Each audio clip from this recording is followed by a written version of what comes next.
Hi, and welcome to, I believe this is the 11th episode on the Ukraine war since 2022. Um, and Aaron and I will be discussing most of the major developments that have occurred over this past year of 2024. As we were mentioning sort of in the intro, we haven't reconvened since early in the year, and so there have been several major changes in the way the war has been prosecuted, the international scene relative to the war, and different pieces about how the conflict is either becoming a frozen conflict or a non-frozen conflict that we want to discuss, and of course, anything that you as an audience think is important or interesting. So, the rules for those of you who are not familiar. This is not an academic presentation. Aaron and I are not accredited in history, religion, philosophy, or any of the subjects that we're going to be talking about today. We are lay individuals who really enjoy this historical development, obviously from the perspective of analyzing it, not from the effect on humans. But uh, we're going to try and present it as best we can as lay individuals. That said, what we try to do is have a secular presentation, a non-affiliated presentation, right? Naturally, that we have pro-Ukrainian biases, but we try to give an impression of Russia and Ukraine that tries to be more objective than not. Of course, this topic, like other topics, is a very sensitive one, so let's be respectful. All questions, comments, and clarifications are more than welcome, but let's uh, keep a collegial atmosphere. And I love that interactivity. Please put those questions, comments, clarifications in the chat because I do read the chat in real time, and Aaron and I can respond to those questions and those issues in real time. Um, at 2 hours, we'll have what we call a soft stop, meaning that uh, we'll stop wherever we are in the conversation, ask questions. If not, then we'll continue for a little bit, but after that point, we will close out the presentation. This is going to be recorded like the other episodes in our Ukraine war series and our other series in general. So you can watch it later and in tandem with the rest of the entries in this series.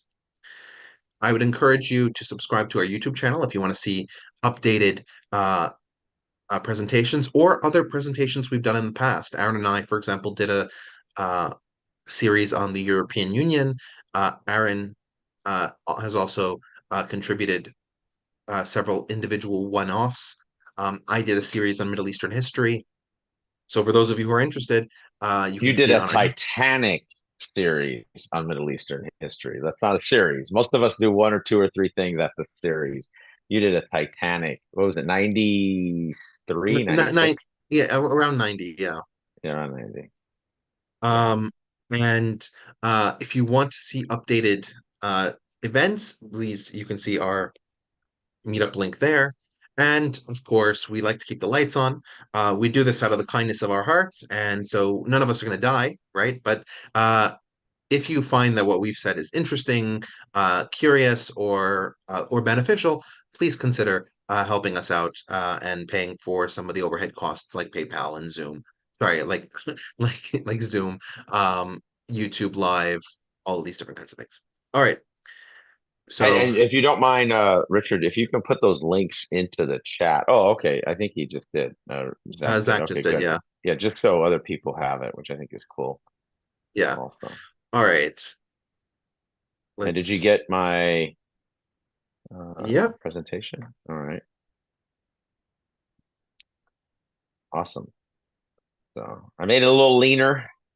So a been little leaner. improving. Yeah. I mean, relative to prior unlean presentations.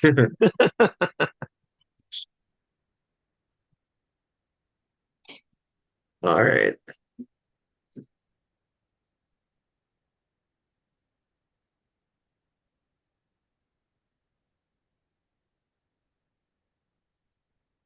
And if it's easier for me to just send it over PowerPoint, let me know.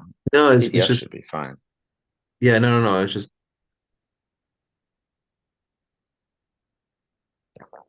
Just I would save it and just open it up in PDF instead of just opening it up as a file off of the transfer. yeah. For some reason. Yeah, just download it and then just open it up. Okay. If everyone can put in the chat while we're doing this, where you're calling in from or at or wherever that is, where you live, wherever, just so we get a sense of where everyone's at physically. It's kind of cool just to know where people are at.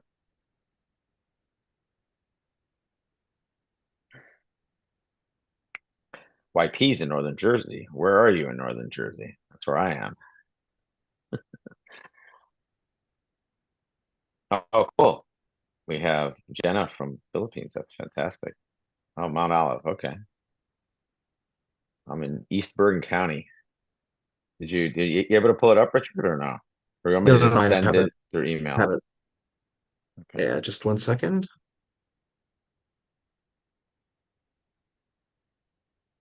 Okay, cool. There we go. Nice. Wow, and we have people from Pakistan. That's phenomenal. Yeah. Um, And from and from Johannesburg and from Cebu City, Philippines, Annapolis, London. Where in London too? Bergenfield. I'm literally 2 miles away from you, Teresa.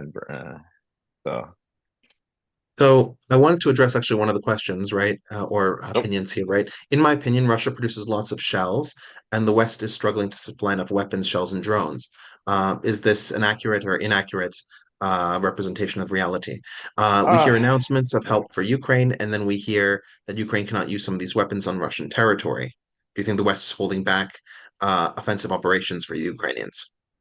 okay. Those are good questions. I like to maybe kick off and then we can wrap those couple questions into the answers if that's okay. No, Just that's to fine. just All to right, layer let's it let's and take then it away. yeah. And so before we get going, I always like to give credit, and this isn't even everybody, but this is the best representation of everybody. I'll make another one next time, which is probably twice as big. This is where I'll source the information and and sort of synthesize it relative to confirmation, right? So if somebody says this is happening, this isn't in the ether either. This isn't like just some random people saying it. This is, if somebody is actually stating it that has some credibility, I try to make sure there's at least two or three others, and they're not just repeating each other's, he said it or she said it, but it's not Marco Polo, right? It's other confirmation driven evidence, whether it's correspondent evidence, whether it's imagery, whether it's confirmation from the other party, intercepted communications, etc. So, and I think the best sources do that, try as much as they can to do that, or if they can't, state that they can. Um, so I guess let's kick it off. Yeah, thank you for all of these sources that have really provided specific data or really great graphics that we can use and then pivot off in our discussion. Exactly. So this is sort of the agenda I had, which was the Kursk invasion by Ukraine. It's been called an incursion. It's been called, an operation, etc. I view anything involving a core level force from one side moving into another side's territory that lasts at this point almost 2 months as an invasion.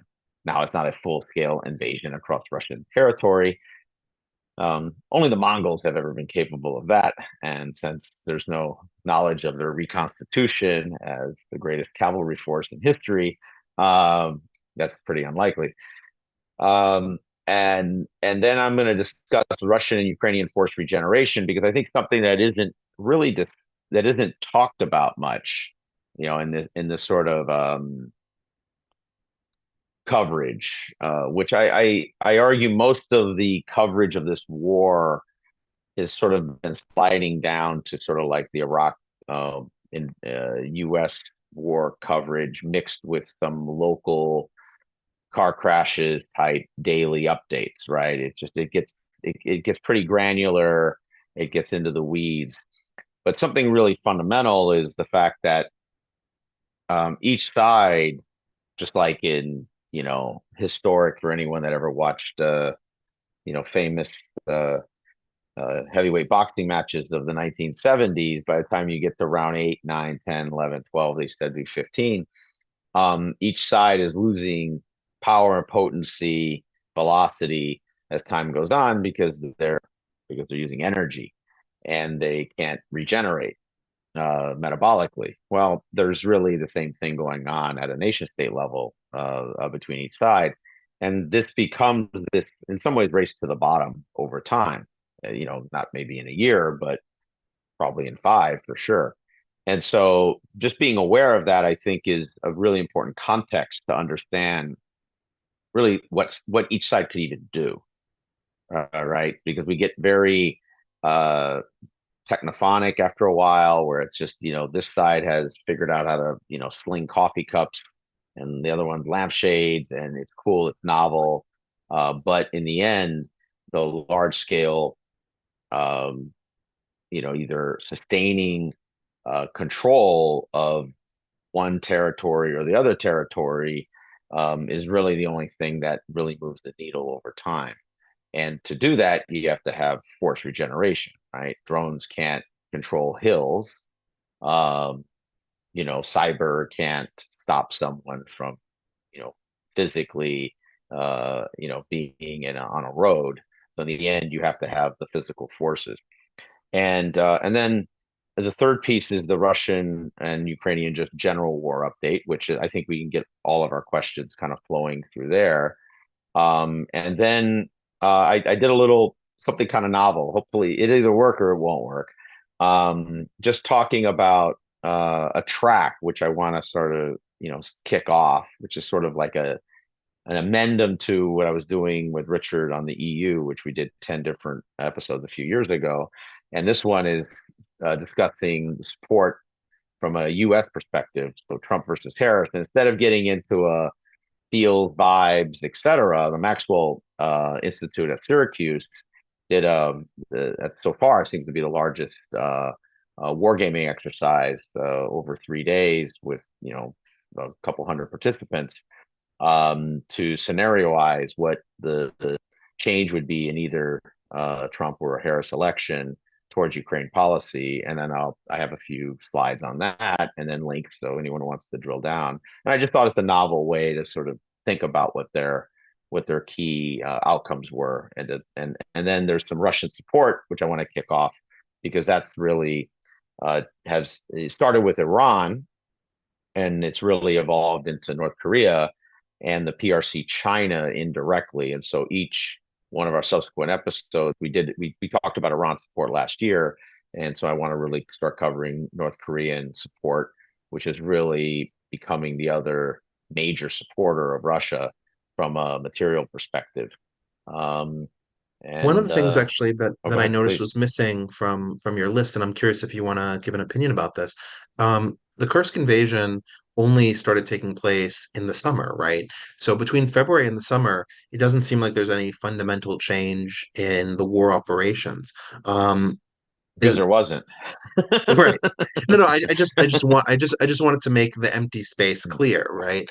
Oh yeah. Um, And that it's not that empty. I mean, there is fighting, but it's they neither side had evolved, and I think that's the key here.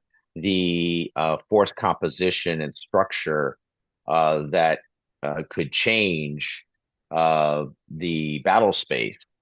And what is unique, and it's perfect transition into the Kursk invasion by Ukraine, if you want to go to the next slide, is how the Ukrainians were able to a move in a force very slowly, collectively of roughly 30,000, in a fairly decent sized space, and they maintained operational security from the west completely.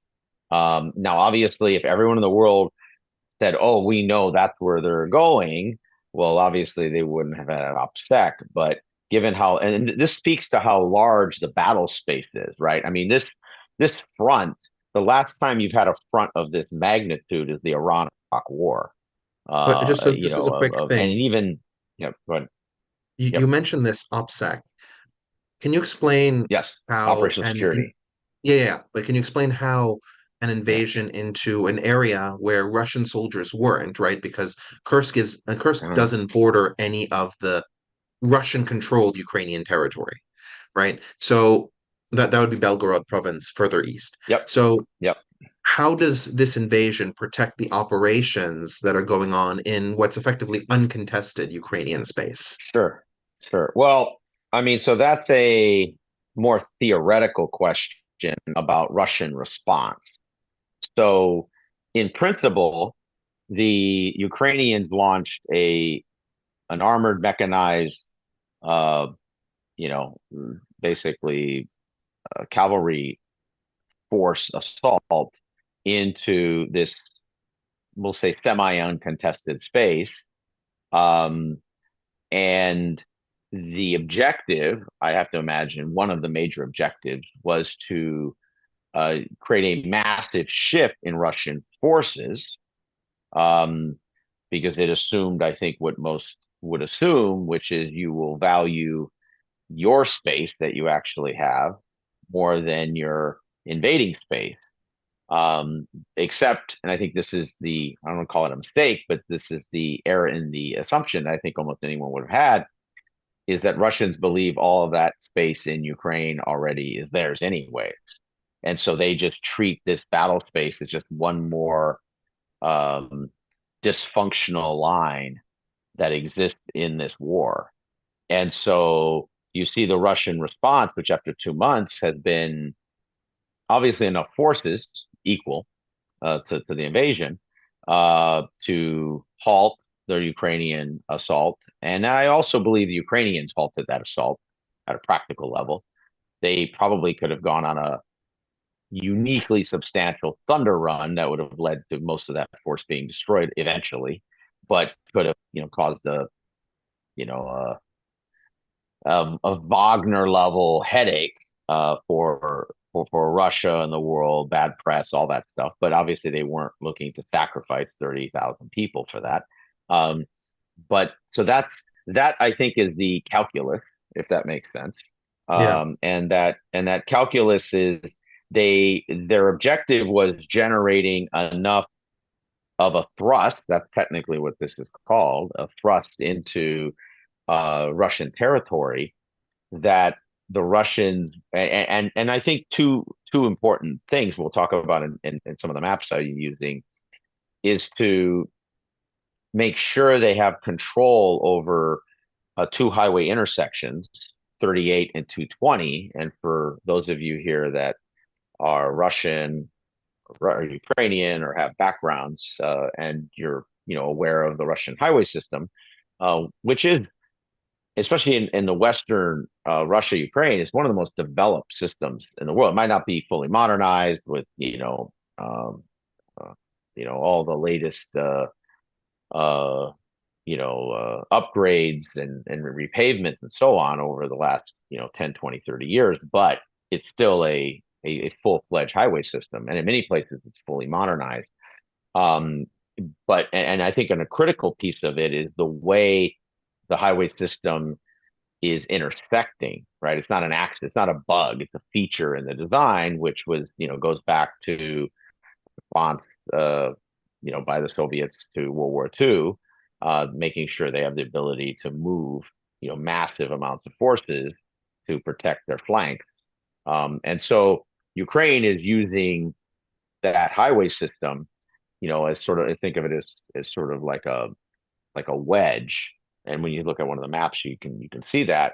So that gives them a lot of flexibility. And the key to this whole shift in the fight or in this war is that this force, just this force so far, has become integrated and mechanized, which is something we talked about, you know, almost 2 years ago. Really, that Ukraine is going to have to, if Ukraine is going to really change this war long term structurally, they're going to have to develop, mechanized armored cores, 25 to 40,000 each, probably at least three.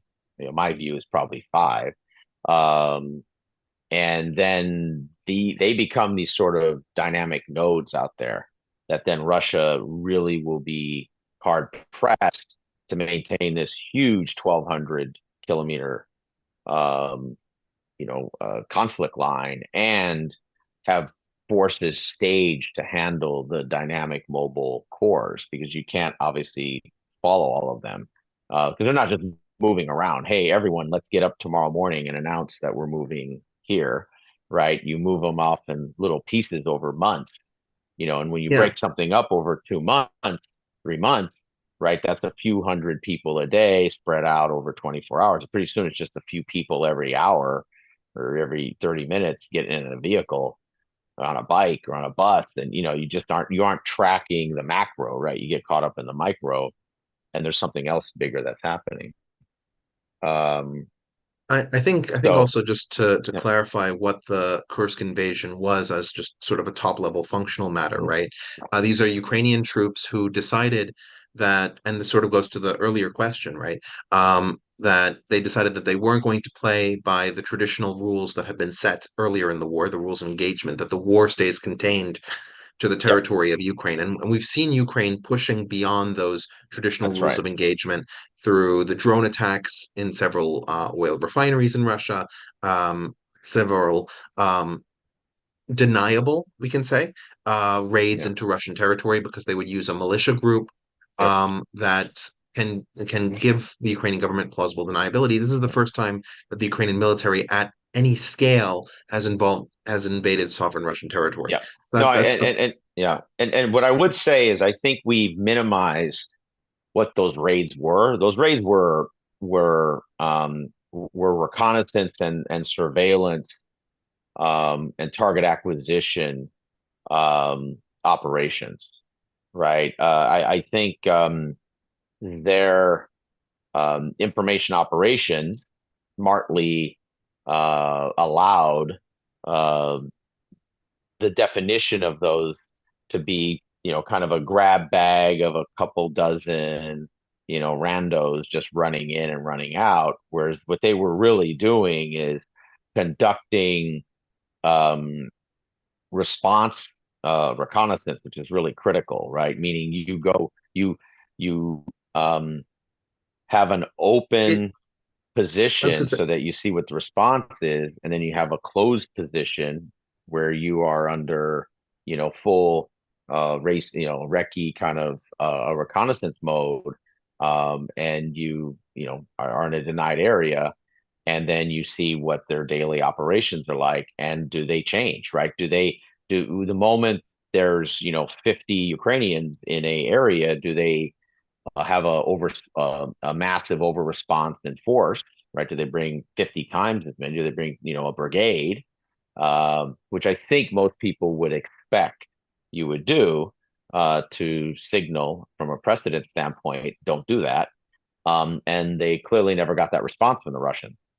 yeah. And you do 5, 10, 20 of these, they probably did 100, or more. Then you understand, okay, the Russians are likely not going to respond, and or they're more importantly the timetable of the response, right? The velocity, the gamma, right? The delta is the change, but the gamma is the speed, right? The gamma, how long does it take for the Russians to actually respond? And we've seen after 2 months, it takes them about a month, and so in about a second month to sort of seem to get their arms around this. And then, but now we have these new fixed lines. So, um, yeah. So back to the operational Wait, wait, wait, wait, security. wait, Oh, wait, question. Go wait, ahead, wait, please. wait, wait, Yep. a few things going on. Yeah. There's a Sure. question is, can you explain the rule regarding only staying in Ukrainian territory? So Well, whenever okay. Go ahead. Yeah. I'll take this. Yep. So Sure. when when you start a war with a significant amount of proxy involvement, right? You have the United States and Western Europe supplying Ukraine, Russia, um, that initially didn't have foreign supply, but increasingly started relying on Iran, China, and North Korea in ways that Aaron is going to mention. When you have wars that involve a significant number of international players, those players exert a certain pull on the war. And the question that those international players have is, we're willing to support you financially, militarily, in terms of supplies, but we don't want to shed blood in this conflict, right? And so there becomes this sort of understanding that exists or can come to exist between the actual belligerents in the war and their supporters externally.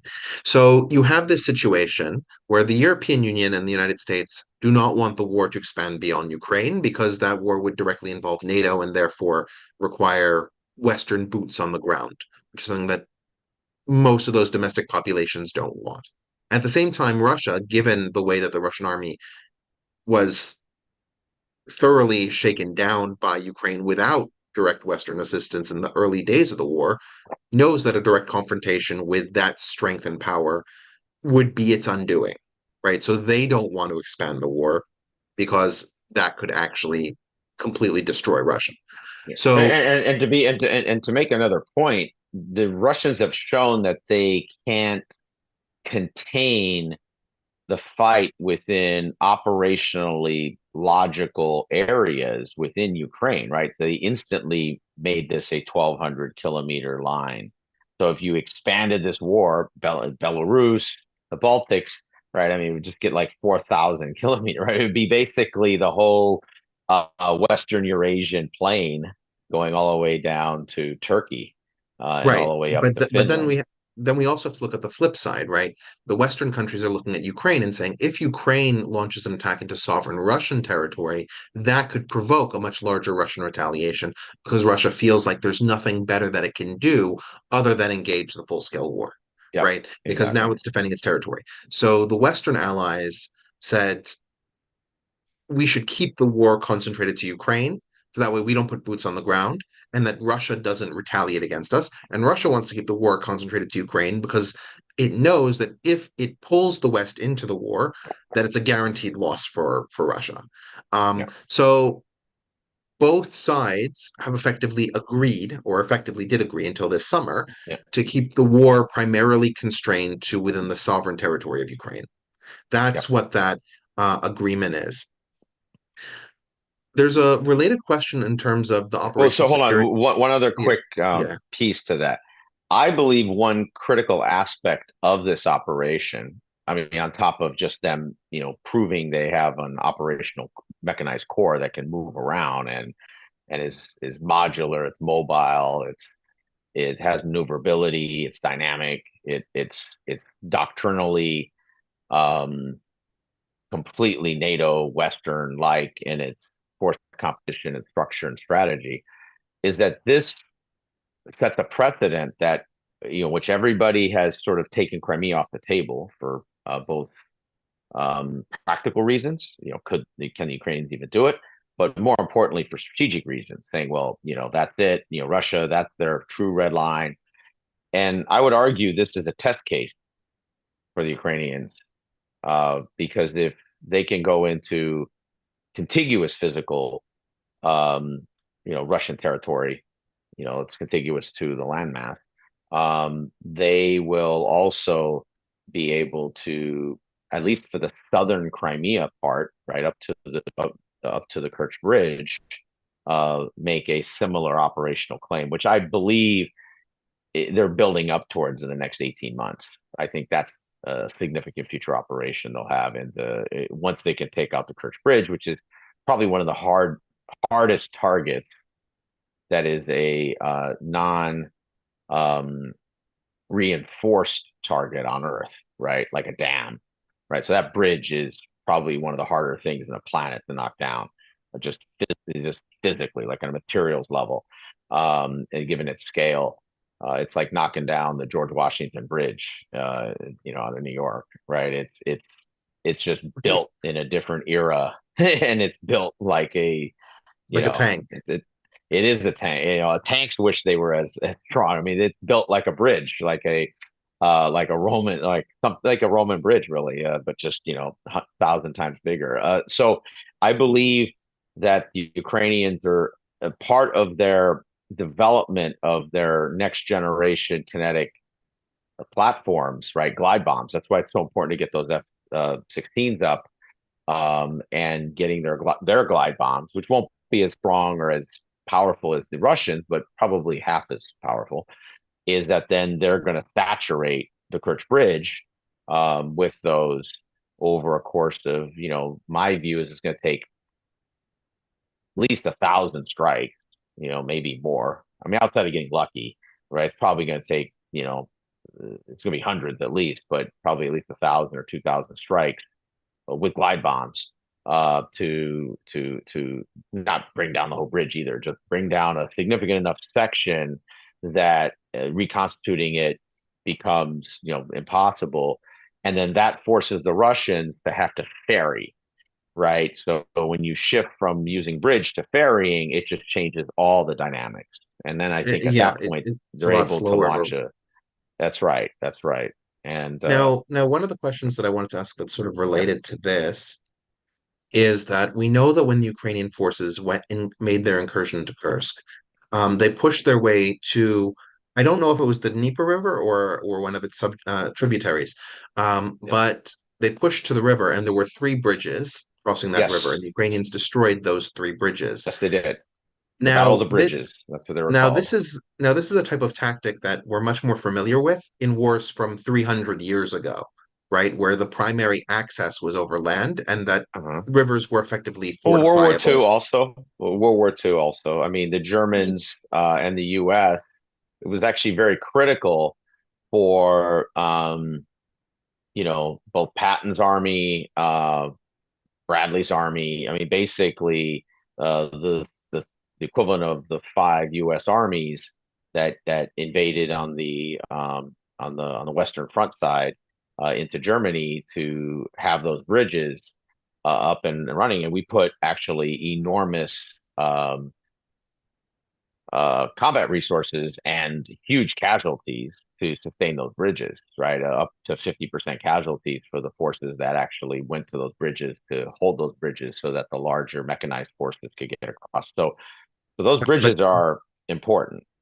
Yeah. but doesn't the fact that we have far more sophisticated air support, right, Uh-huh. which obviously doesn't require bridges, be it planes or drones Yeah. or Yeah. paratroopers or something like that, doesn't that in some way negate the effectiveness of destroying these bridges? No. Or Yeah. no? Yeah. Okay. Yeah, no. And for one simple reason is that in a very surgical conflict that is extremely limited. Yeah, I think you're right. But in a large scale land war, ultimately the most powerful force structure you're going to have are your mechanized forces, right? Period. That's just what it is. We can have all the other tools, thousands of other fancy things. Everything's been reading about a new, flying drone pencil or whatever. Ultimately, at the end of the day, large scale mechanized forces are the most destructive thing humans have ever made on land without, obviously, I don't count nuclear weapons. Um, and nothing compares to them because of the just absolutely enormous kinetic power that they have at scale when you're talking tens of thousands of infantry uh, supporting up to 1,000 mechanized pieces of armor and heavy fighting vehicles with cannons. There's just nothing like that. And if you have combined arms with it, which includes obviously all the artillery supporting it and heavy mortars, and then if you have third dimension, which is attack helicopters, uh, and which is the old U.S. cavalry, armored cavalry construct, which is what the Ukrainians have two-thirds of. Basically, they don't have the armored helicopters. Um, that's a very, very powerful. I mean, that's pretty Combination. close. Yeah, it's about as powerful of a combo as you're going to get. And you can have other. It's really math at the end of the day, right? Only so many airframes can fly so many sorties with so much ordnance, and when you do the frequency, you just kind of like add it up, and then you look at same thing on the land. It's orders of magnitude. I mean, it's literally 10 orders of magnitude larger. There was a So question that we had, and I sort of wanted to yeah. address that and then ask another question. The question was, so if the U.S. provides Ukraine weapons, then that could possibly enlarge the conflict to include the U.S. it's certainly the case that Yeah, whenever a country provides weapons, there's a possibility of that, but the possibility is minimal. The reason that the U.S. has been consistent in requesting that Ukraine use those weapons exclusively within the territory of Ukraine is right. That was the sort of agreement between, yeah, as we explained, between the Russian side and the Ukrainian side. Um, so the United States has been discovering with this Kursk invasion that it turns out that Russia actually won't step on the gas if its that's right. sovereign territory is invaded. And so there may be a renegotiation within the minds of both US and other Western leaders as to whether or not they actually need to hold to this gentleman's agreement, right? Because nothing is Exactly. written down. This is just sort of an understanding. So Yeah, so if it's a the fa- social contract amongst diplomatic leaders, really. right, so if the facts on the ground change that, then the diplomacy changes around it. So Yeah, I and don't I I do think think one of the interesting test cases in this is that um, when the Ukrainians have, it seems like they're very dynamic, agile, smart about what they're doing. So even though they're in the Kursk region, they're launching their own homemade drones to strike Russia from the Kursk region, which includes all their Frankenstein configurations. They it, they're not using any of the Western um, deeper strike asset from the Kursk region, so they're able to play this sort of plausible deniability game, and they're able to, and of course they're the rest of the conflict in the other region, because this is a 1,200-kilometer front, aren't just sitting around eating popcorn watching this whole Kursk, incursion, right? They're in their own fight separately, or building all their own defensive lines, which is really what most of them are doing. And so your earlier question about why nothing really changed in those 6 months. Well, nothing really changed in 5 or 6 of those prior months either, right? I mean, there wasn't much because basically once the Russians, and I think this is something we have to realize, is that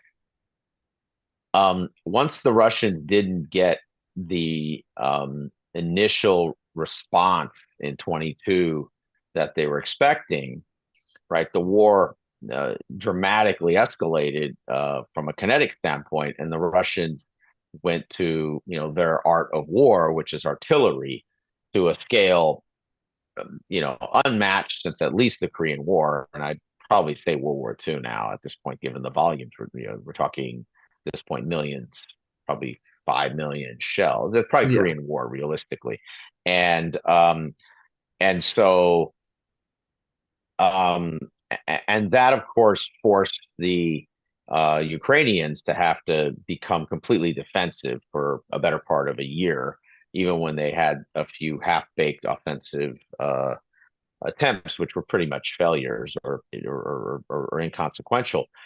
And that sort of solidified the lines, especially once those Ukrainian, one advantage to those Ukrainian offensive that didn't work in 23 is that they forced the Russians to have at least some defensive capability, right? Because then the Russians realized, like, hey, we're very exposed here. And so that then the Russians go all in, right? Because the Russians tend to go all in, right? That's what they're really good at, is all in. Even if all in doesn't make sense, it's all in. So then they went all in on defensive lines, which is, I think, defensive structures that are at least as significant as since the Iran-Iraq War and or since the Korean War at this point, somewhere in that zone, 5, 10, 15 layers of defense. Um, and that became the new static line. And this, and of course, that allowed, once the Ukrainians did that and the Russians did that, that gave Ukrainians space, time and space, which is critical, to have to develop their forces, right? Because once you have those big set defensive lines, you don't need all your forces to be sitting around, in foxholes all day long, right? You need a subset of them, a much smaller subset, 20% max. And you need a surge force, close by, maybe another 20%, that if there's a real incursion or raids that are substantial, that you can respond to it. But those other 60% can leave the front And and go force somewhere else. regenerate and train and become new force structures.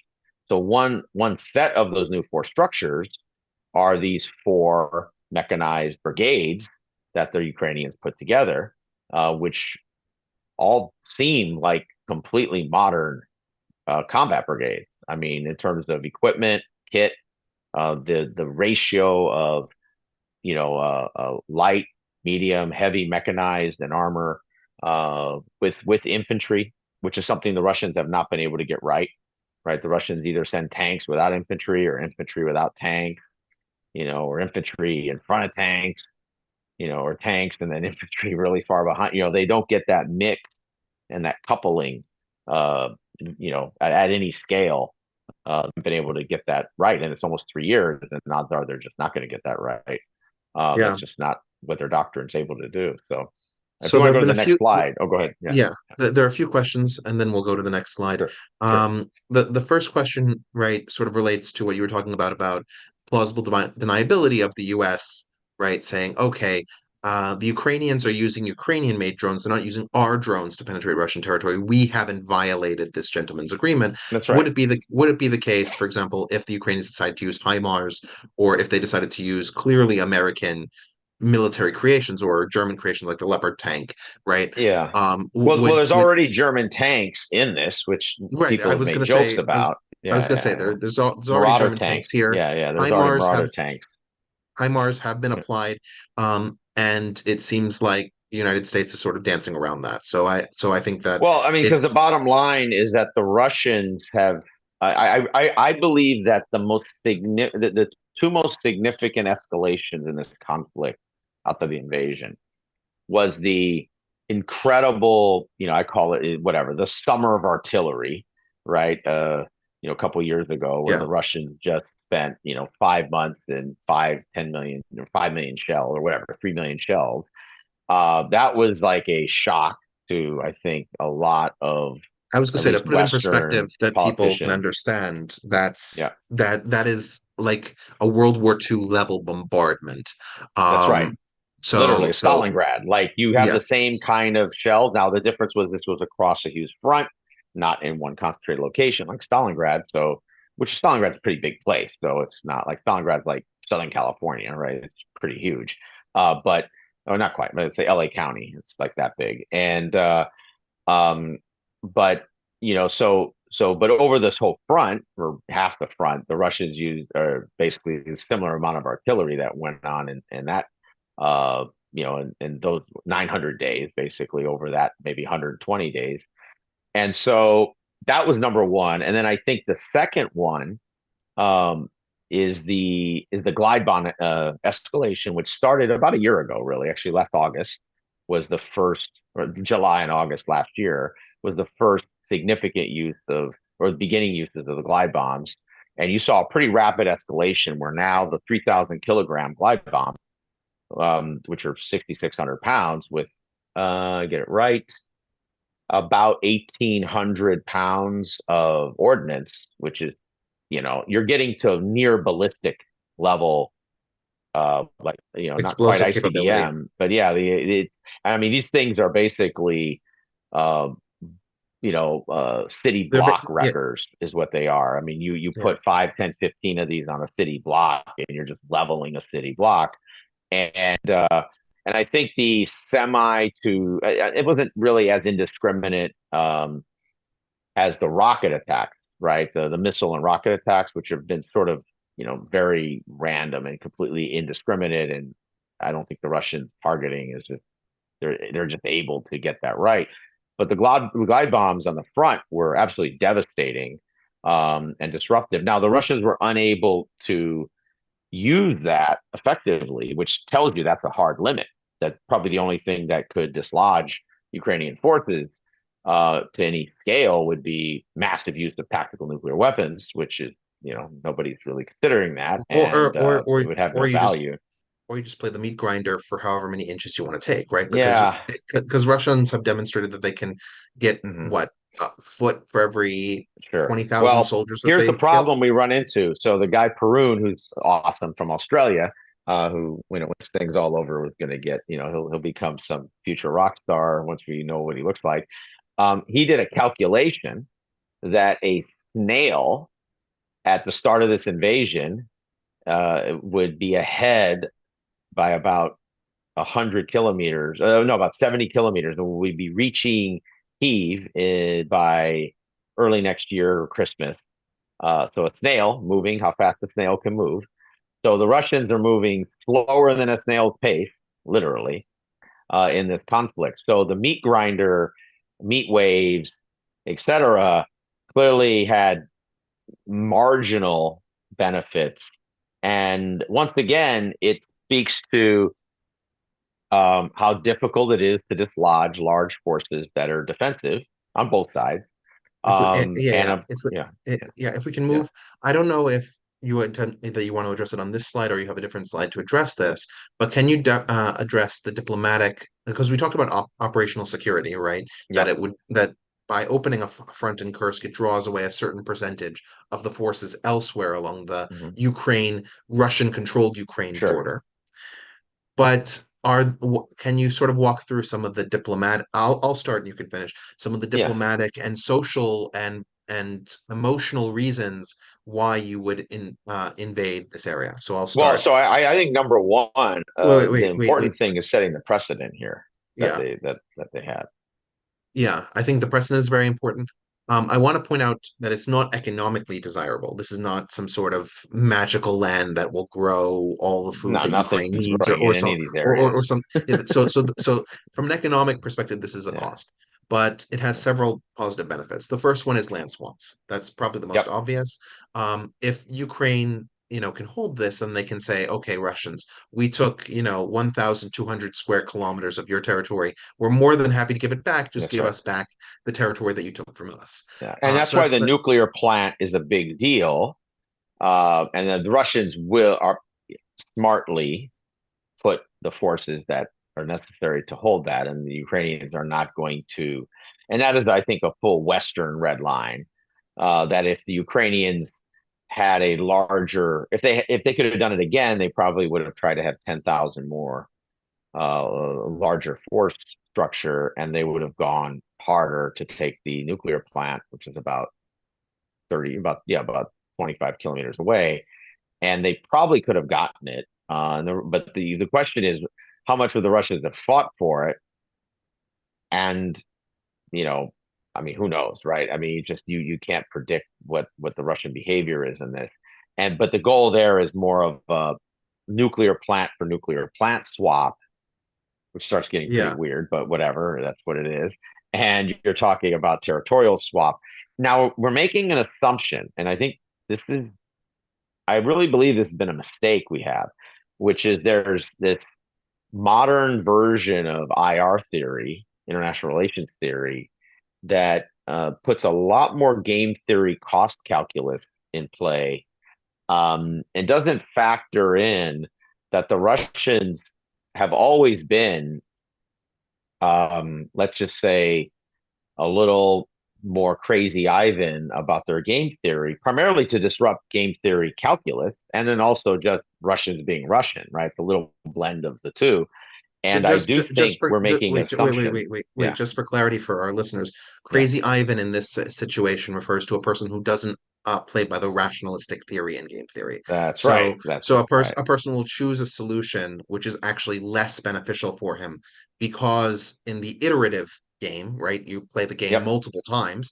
that's right. If the opponent can't predict you, then they can't make a rational decision That's themselves. right. So I just want to And clarify that and to and start there's with. a Russian assumption, which I don't think is a wrong assumption in general, that most Western political leaders and political cultures, right, populations, are extremely fragile about large scale kinetic conflict and will basically fold or cave.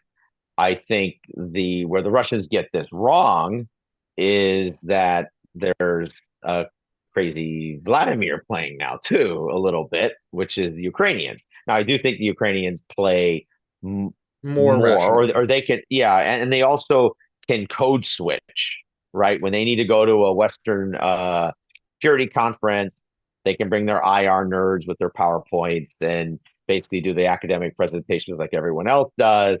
But then when things get real with Russians, like mano a mano, Fight Club level, then they can regress down to the appropriate Russian, eye to eye level. And I don't think the Russians know how to deal with this one. I actually don't after this many years. Yeah. I think they're almost pretending it's not there and just talking around them to the West, thinking they can somehow, thinking the West has more juice with the Ukrainians than we really do, and somehow believing that we can turn off the spigot, or we will.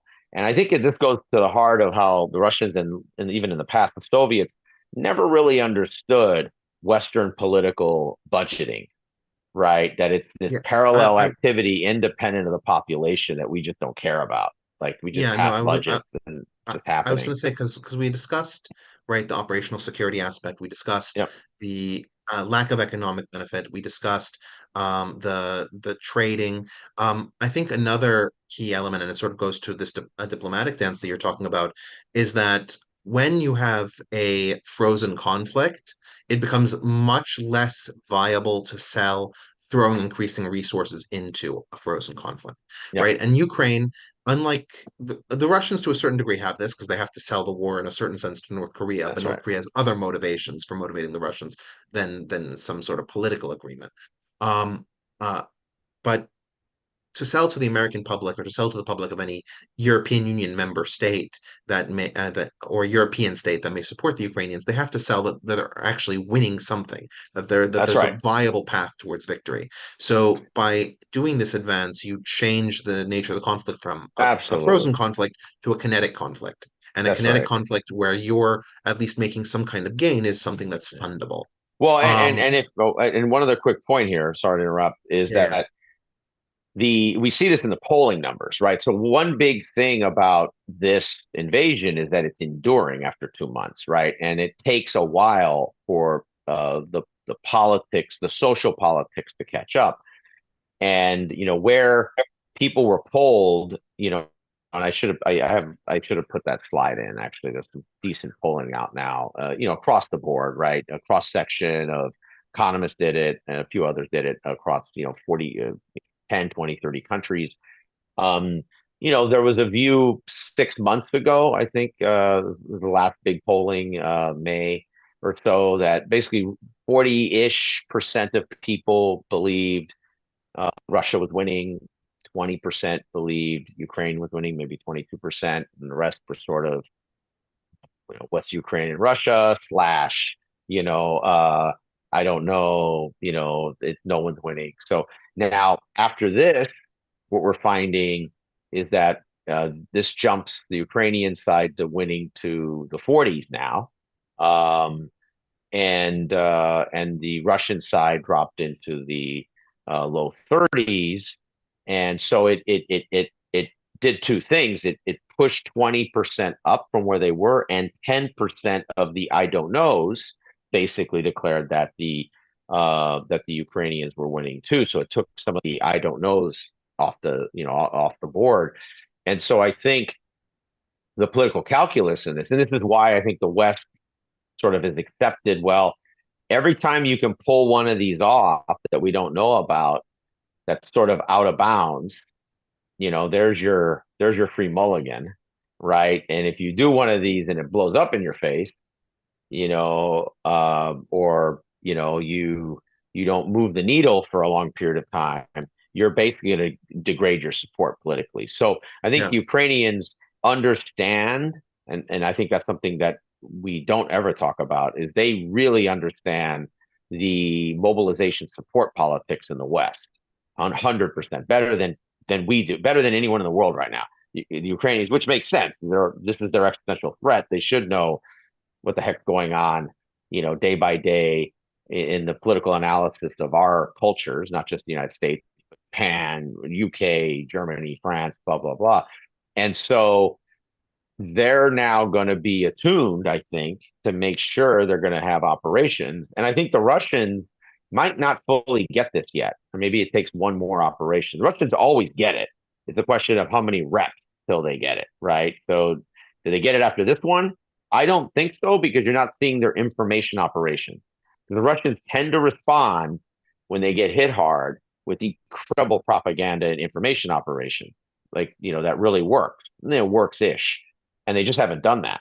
So they're very flat-footed. So I think the Ukrainians might get one more of these if they do one that's effective, which would be a huge boost for political support. I actually think each one of these add 6 months to a year of political support, at least 6 months. Yeah, And which really means, if we're going to be really objective about it, between all the kind of aid they get, which is, people don't understand they're getting three kinds of aid. They're getting military aid, they're getting humanitarian aid. basically humanitarian aid, and they're getting sort of budgetary aid, like just running your government type aid.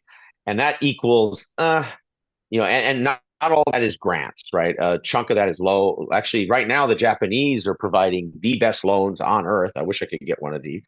These are 30-year, 1% Japanese federal government national, Bank of Japan loans. Those are pretty good loans to get if you can get one, which, is helping them support their budget, right? It's not Yeah, actually, military, it's not humanitarian aid.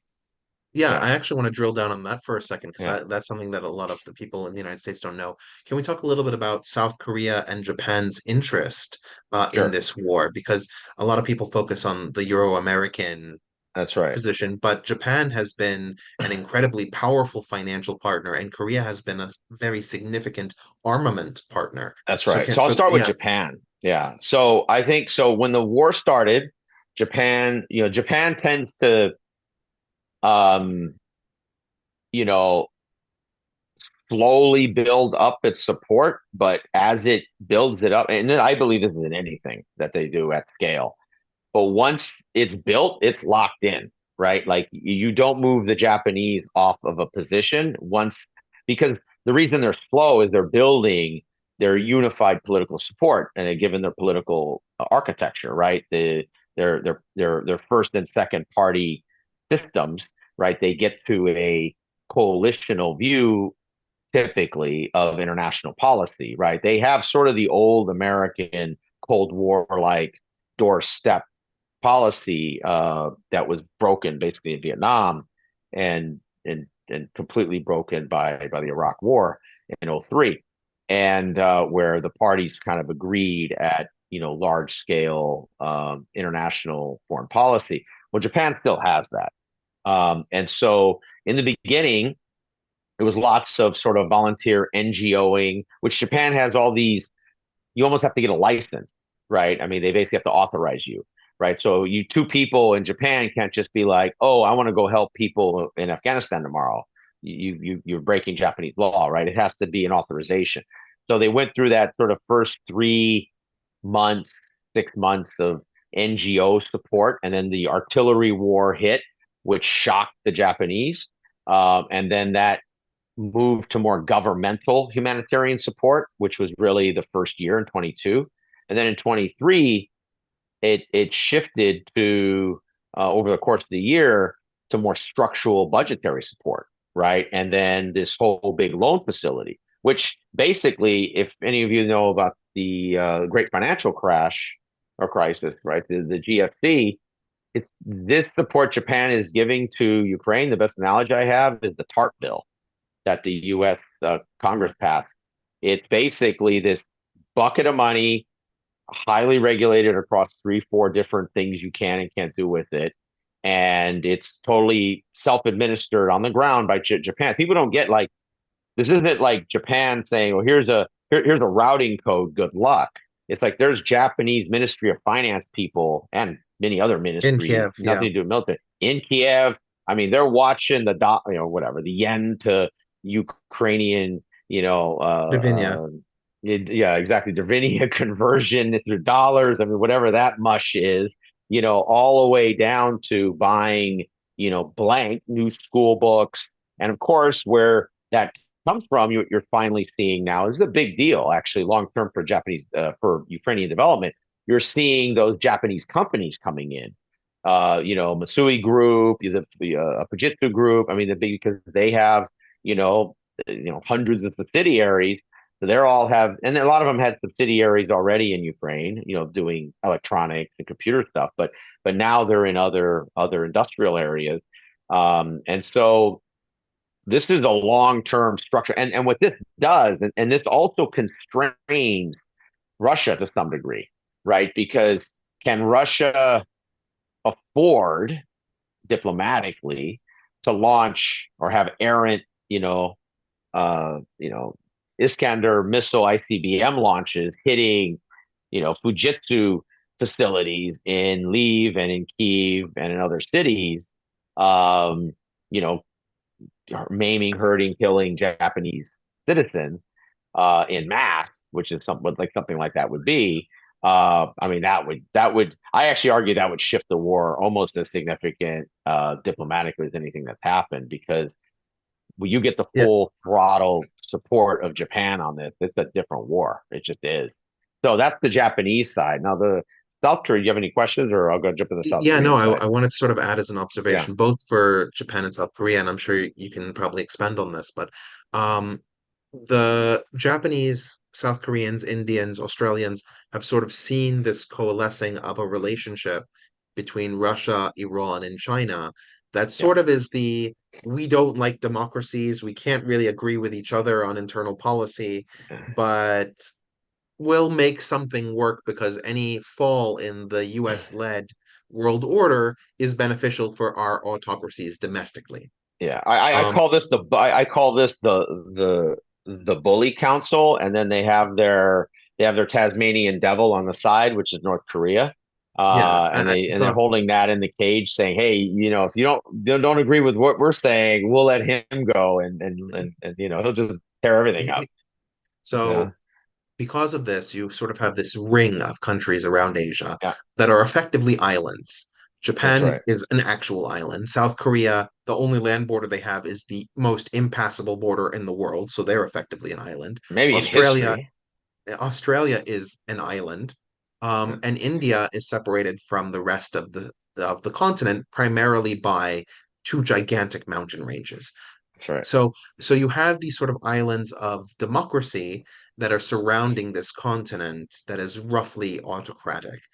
Yeah, Um, and they have some autocratic buy-in from countries like Thailand or like Vietnam, um, that don't want to see an aggressive neighbor on their side. Fair enough.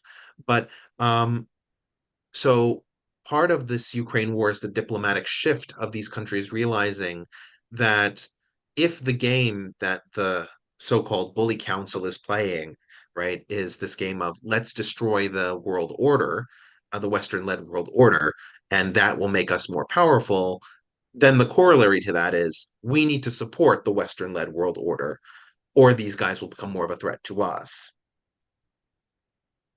yeah. So I want to take them one by one because they're all different for different reasons. The South Korean one, the South Koreans have, uh, however much they never got along with Japan the last 10, 20 years because of World War II And issues, pre-World comfort War II, women, yeah. all that stuff, and pre-World War II, just everything old Japan.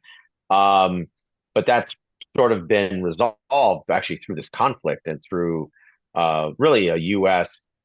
Um, you know, Brokered tri-party relationship. agreement, yeah, brokered relationship, which I've always felt was arguably the most powerful structural alliance in the world. If the U.S., Japan, and South Korea are allied from a security, military, defense perspective, arguably it's probably the most powerful alliance structure that's ever existed at scale, right? Given the industrial capacity of all three, given across all the domains, et cetera.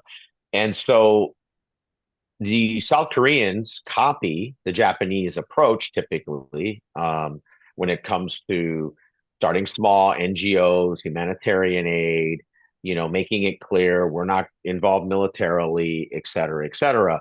Now, what the South Koreans did that's unique, and some of it came down to opportunism, and some of it just came down to they're the best large scale industrialized defense manufacturer in the world by a mile right now, especially of conventional armaments. right? Their tanks, their ships, um, their subs, their AP, just all their gear, like everything is just it's it's 80 to 110% as good as anything else produced, and it's 30 to 55, 60 cents on the dollar. And that's in one term. So it depends on your currency. It might even be a better deal. So so they took advantage of that, and the first big opportunity was the Polish contracts, which are insane. I mean, they're really, in the end, the South Koreans are going to provide, probably when it's all said and done, a couple $100 billion in defense. They're really rebuilding. I mean, the Polish South Korean economic military security partnership is transformative, right? You're going to see in the next 20 years a whole blending of, in both countries, South Korean and Polish society, people, life, marriages, everything, right? It's going to be a new, when people talk about how populations in different places, converge to make something new, that's what's being constructed here over the next 20 years. And so once that happened, then the Poles, who are arguably next to the Ukrainians as sharp of an actor as anyone in the world right now when it comes to dealing with the Russians and dealing with the security situation in Eastern Europe, they then started taking on this pass through function where for every one piece of South Korean kit they receive, and one piece of Western kit from the other allies, whether it's the U.S. or the Dutch or the Germans, the French that they bought, they would send three of their legacy kit over to the Ukrainians, right? So that's this sort of brokering that's going on. So South Koreans can be really clear in saying, "Hey, we're not selling artillery shells to the Ukrainians. We're selling artillery shells to the Czechs, and the Czechs are selling the existing artillery shells they have to the Ukrainians. And then out of every batch of 1,000 South Korean shells that come, the Czechs will spread them out amongst 10 allies. They'll do training with some of them, and then the leftovers, which at that point no one can track it, or barely. I mean, obviously on the side of the shell, you're going to see what its nomenclature is, but at that point, no one's tracking anything really. Then the remaining ones end up at in Ukraine.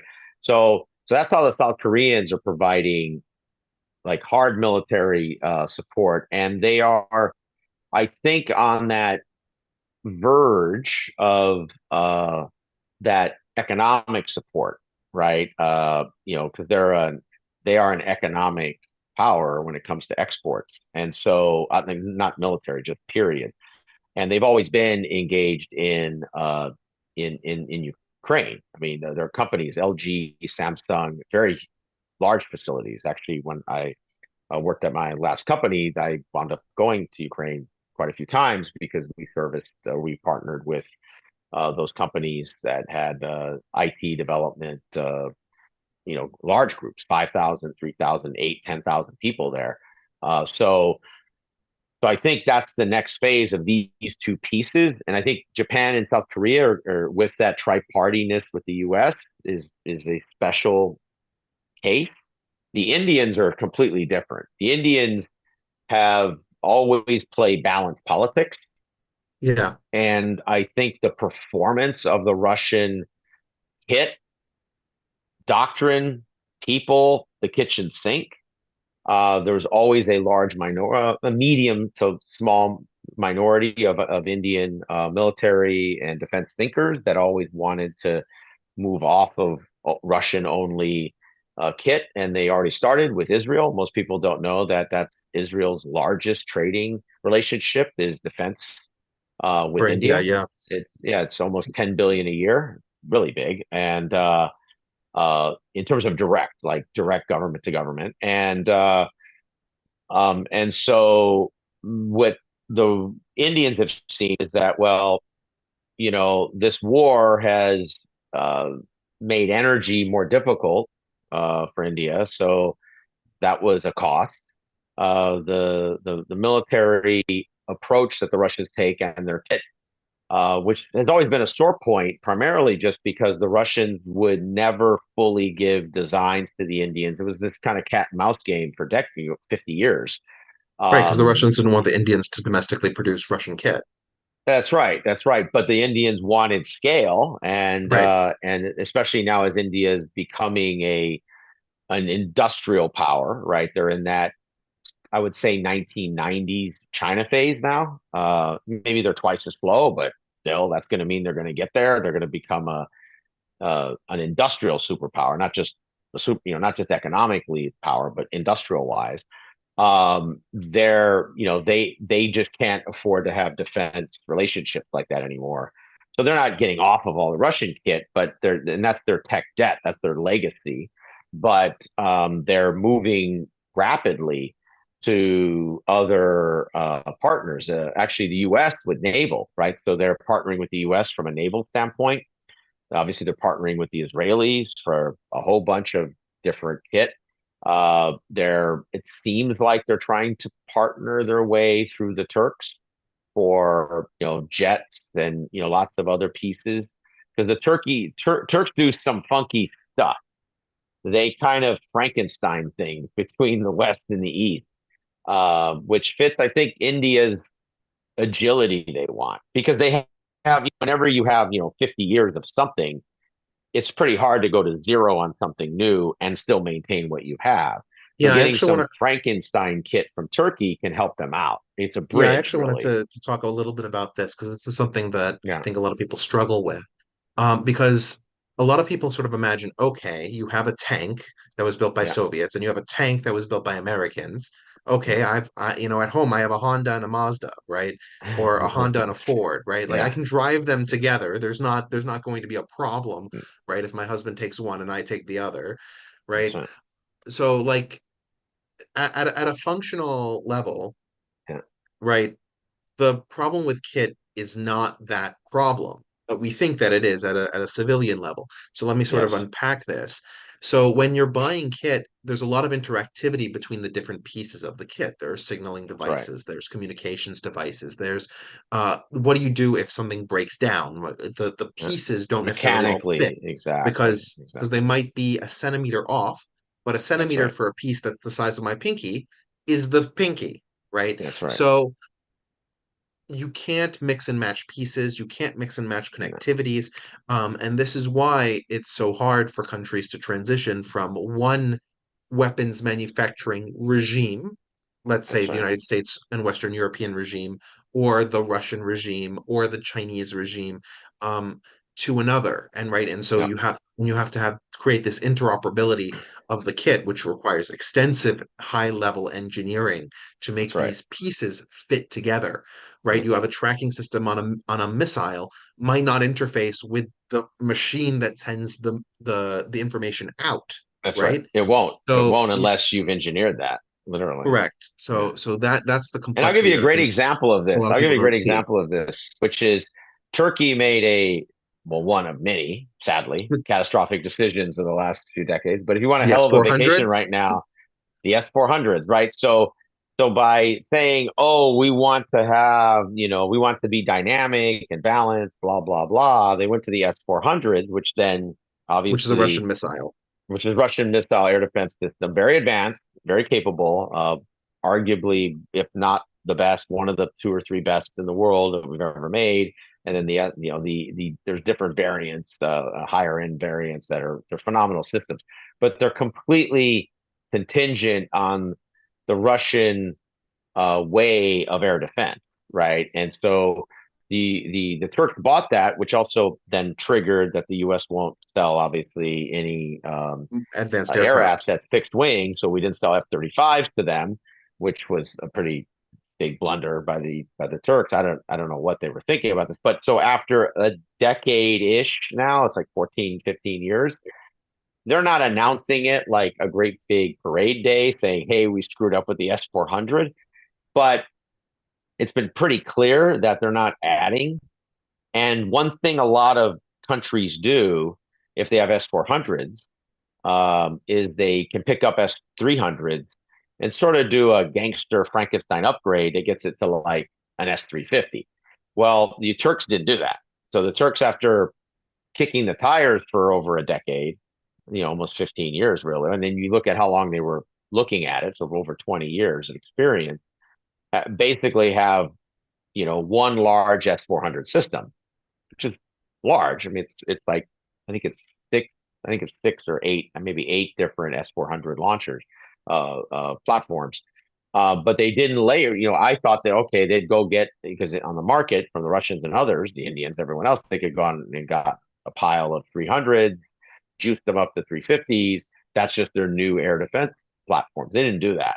So it's becoming pretty clear, and they're working with other countries indirectly, not the U.S. of course, because they'll wait another 10 years to come back to us and say, "Oops," and then probably just give the system back to the Russians and trade it for whatever rice or beans or something, and then they'll come back on and get on the Patriot or the new basically Iron Dome as a service that's being built. That's the new system really in the world. Like it's taking the Aegis system from the Navy and integrating it like the Israelis did. And that's really what the Indians are doing, right? That's the deep sort of facts on the ground in India. Is the India is building a 10 times bigger Israeli Iron Dome.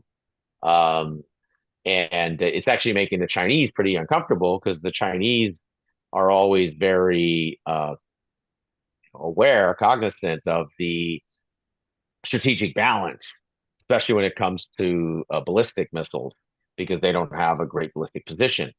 And so, if the Indians can take that off the table from the Chinese, that really puts that creates an imbalance in that region, which the Chinese don't tend to like and tend not to respond really well to.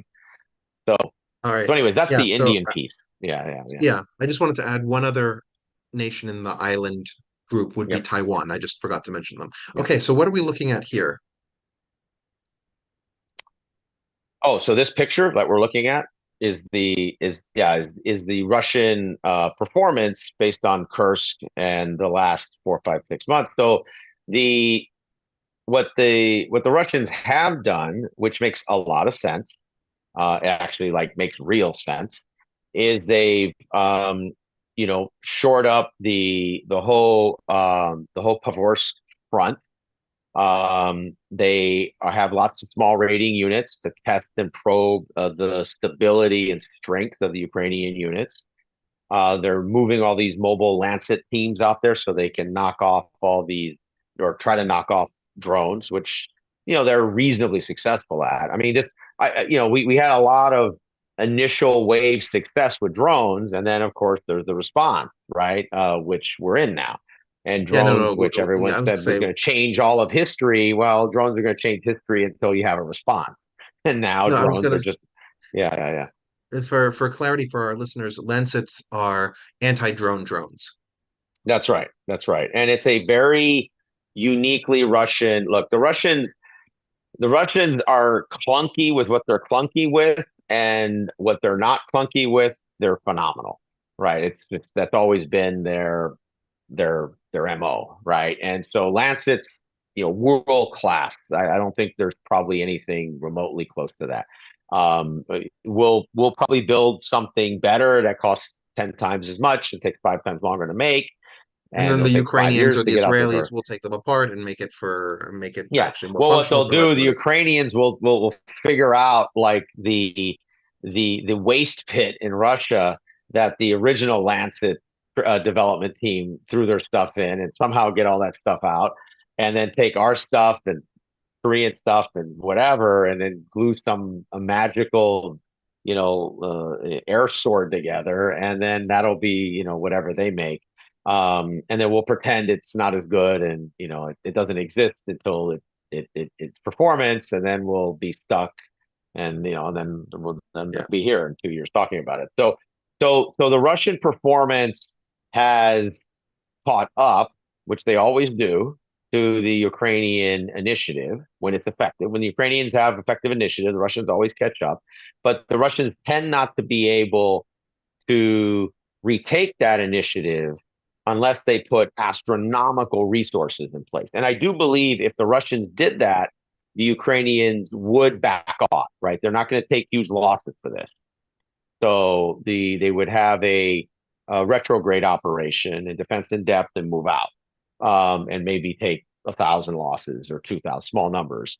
But that would require the Russians to have a huge. Go back. Actually, if you want to go back, yeah, go back up I was gonna to. say Oh, okay. we've spent a lot of time Yep. on Kursk and this. Yep. I think one of the Oh, interesting. actually, if you can go back up real quick, there's something good I want to share the map. Let's go back up one to the Oh, map sure. here. You're right there. Yeah. So this sort of shows um the highway system I was talking about, right? So that E38 highway, right? So one thing that the Ukrainians have done very effectively, and I really believe that the OPSEC was 100% complete on their side. That they didn't have any support from us or anyone in the West because, oh well, it would have leaked because we leak like a sleeve. We can't help ourselves because we're just modern social media narcissists, and also we would try to dissuade them, and on and on and on. So I think Ukraine. By the way, I think the Ukrainians are done with that. I think the Ukrainians, by doing this, have signaled we're going to do our thing, and like good, bad, or indifferent, whatever. We're going to take the hits when we take the hits, and we're going to do it when we do it. And thanks for the gear. Put the purchase order over there on that pile. And away we go. And we'll ask you for advice. We'll ask you for this if we want it. And I believe this operation is the composition development of the last 2 to 3 years and over 10 years of training and development in Western doctrine. And the test for them is going to be, can they get 2 or 3 more of these mechanized cores in the next 18 months? I think that's going to be a test. If they can't, then they're going to be stuck with these sort of strange one-offs that they'll do, and the Russians stumble their way to get back to neutral. And we're just moving these lines around marginally every year or two. But if the Ukrainians can get, let's say 3 or 4 of these mechanized cores, and they're dynamic, you don't know really where they are, that's going to create a lot of problems for the Russians because these cores have actually quite a bit of maneuver combat power.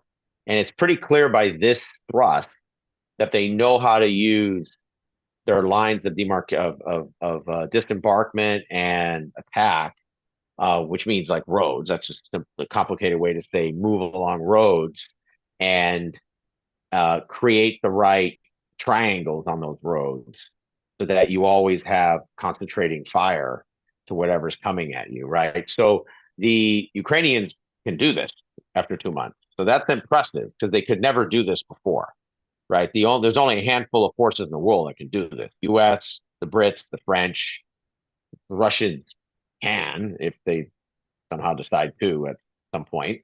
And the South Koreans can do this, and Israel, ish.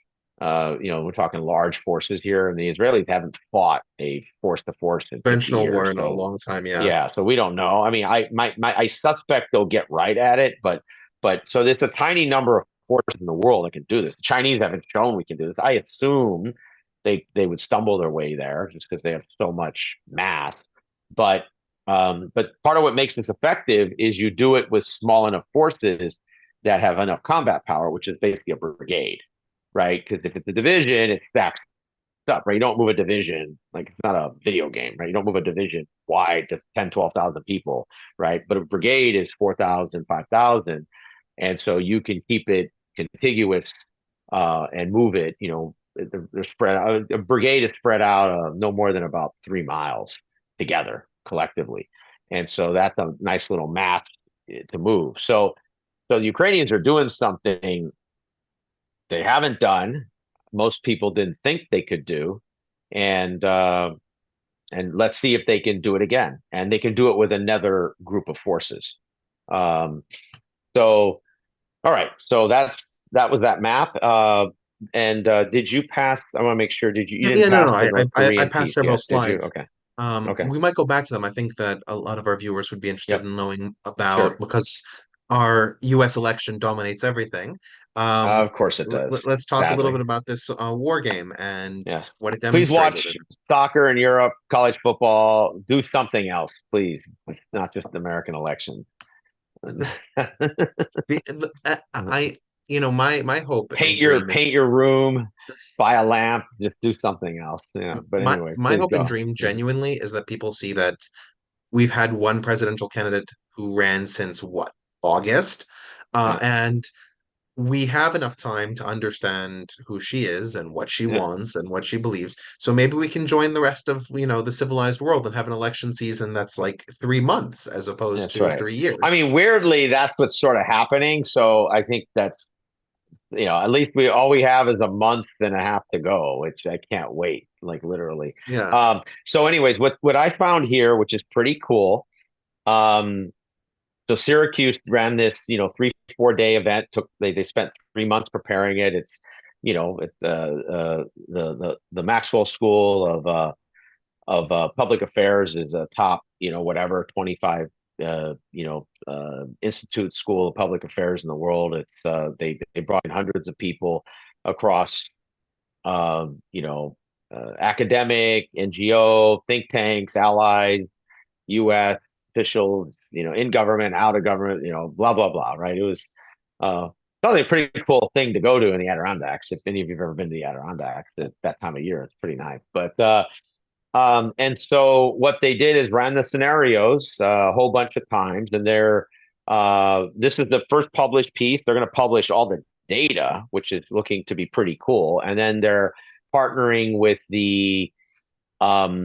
their computer science school, and they're building like a set of LLM like AIs, which they'll probably not work very well, but whatever, that'll be interesting, and to just run continuous simulation.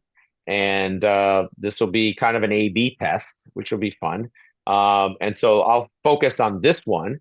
So these were the key takeaways. I put the link up there, you know the link to it. I'll make sure I put the link in the chat also, so those of you can download it. Or I'll just put the document in chat actually.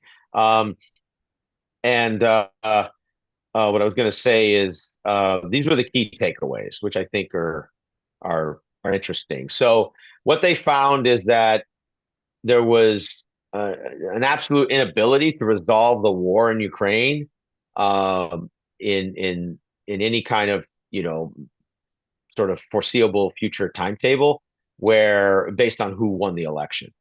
So all it's going to be done in 24 hours, or Harris is going to juice the war, or all that stuff. Like that's just like it just doesn't look like the impact of the U.S. The only value to the impact of the U.S. at this point from the Ukrainians side is very much like Japan, just different, right? It's large scale aid.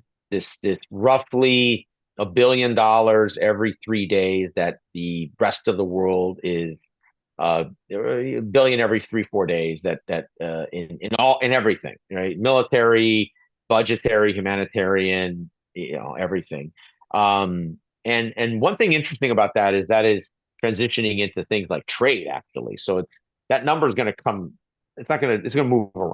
Let's just say over the next few years, but that Harris or Trump wasn't likely to have any substantial uh, change in the direction of the conflict. So, in the event of a Trump win, the divided government scenarios create conflicted policy priorities.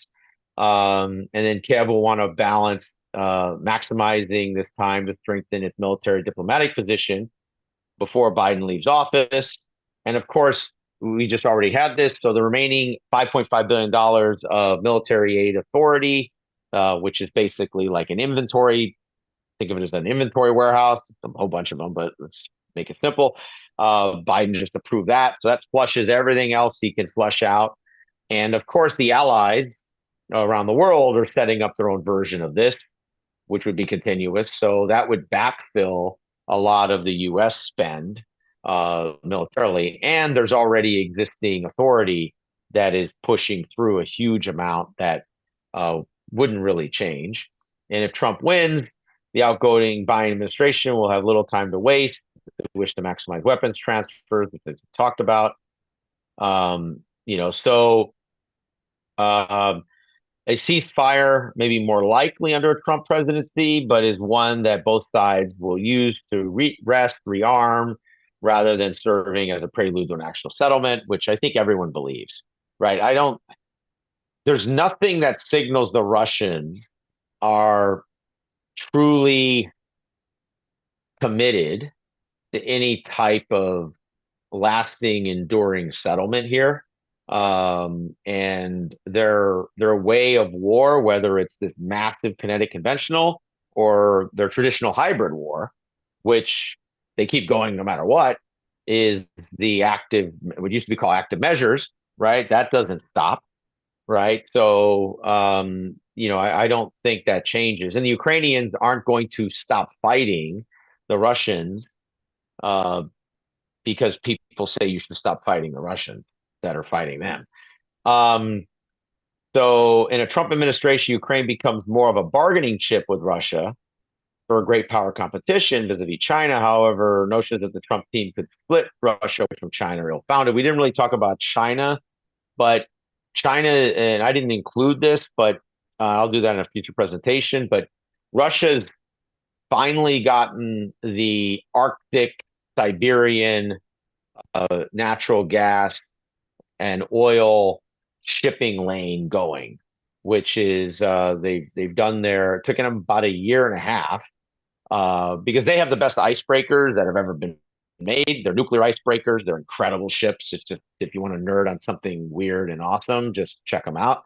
They literally have figured out how to put a miniature, submarine reactor into a icebreaker and it breaks ice. And so, and what they have is carved out these sea lanes, and they're moving natural gas and oil and all products, hydrocarbon products, or whatever to China. And obviously, they're going to be bringing goods back. It's slow. I mean, it's infinitely slower, orders of magnitude than what they had before, but it'll get that conveyor belt will get going. I think eventually there'll be hundreds of ships. They have, I think, 14 of those icebreakers, and those things can those they outside of the material of the icebreaker itself, which have to get reconditioned, and it's like incredible titanium steel, hardened steel, boron, it's like hardest metallic surfaces we've ever made. Um, Outside of those having to be, cleaned up, sharpened, or whatever relayered, those they can just run continuously. So I think the Chinese and the Russians aren't going to respond to any, Western let's cut a deal. I don't think they care. As much as the Trump team may wish the Ukrainian war to go away, so it can focus on China or other things, it's just not very likely. So all the incentives, have Beijing supporting, Moscow at this point, and I don't think any of that changes. And especially as the scale of sanctions on Russia has, I would say that's the die that's been capped already. Once that was cast, you're not undoing that, right? So that's forced and created this Russian Chinese, we'll call it economic status, right? It's not really a modern looking trade alliance at all. It's very clunky, and that's how they like it. That's just how they roll. It's very transactional. It basically says we're cool with each other, so let's piece by piece that we think makes sense. So, Russia's the preeminent nuclear power exporter in the world. So I expect that one to pick up with China because China, has the largest nuclear Energy power needs. program in the world, energy needs. So I think all the energy stuff is done. That's Chinese Russian. And that might take 5 years to get smooth, but that's going to happen. And then I think you're already seeing it. China makes luxury goods, right? I mean, they're not the same luxury goods as LVHM, but they're, one level down, let's say. And those are flooding into Russia, which strangely is middle classing luxury in Russia because the only Russians that could afford real LVMH prior to sanctions and the invasion were really rich Russians. And so now it's, upper middle class and so in a weird way, that's been some of the benefit to this war. Um, but and so number six, any effort to permanently stop weapons shipments to Ukraine and push for an immediate ceasefire, they'll likely backfire, primarily because after the first Trump administration, there's really been a vaccine effort against Trump by all the allies, right? They understand the playbook, and they basically will step into that void. And outside of being gaslit by by the Trump administration, that they're not going to stop them. I mean, they can threaten, okay, if Germany sells X, Y, and Z to Ukraine, we'll put a tariff on VW or something weird like that, which will never pass muster anyways because of the impact to our economy. And so we'll just play these rhetorical games. But in the end, the allies will step into the void that we were in. It'll be slower. It won't be as comprehensive, but it'll still do its job. And then I think Harris, they talk about a Harris administration needs to regard Turkey as an ally, not an enemy. So I think that's going to be interesting. Is that, there's um, the let's say the normative integrated deterrence of the Democratic Party, which centers human rights, human values before anything else, that'll get tested under Harris because this is real politics. And so, but I think the Harris administration, given the optionality they have, will figure out a Turkey deal or sustain a Turkey deal. Um, and I think this is an issue. The Harris administration needs to clearly articulate what victory means to the American public, because I do think there's already a war fatigue. I mean, there's just American politics, social media, narcissism, TV shows, Love Island, whatever. Um, that you know, eventually people look at it as like, well, why are we doing this? Why are you talking to me? Whatever. Um, I will say though, our sustainment through budgetary means allows us to just do things for decades, right? Whether they make sense or they don't make sense. So I do think there's a disconnect there. Now those numbers can go down. Um, I don't, so I think that's important. Many allies, U.S. allies in Europe, are resolved to support Ukraine, but they require, or they think they require, strong American leadership.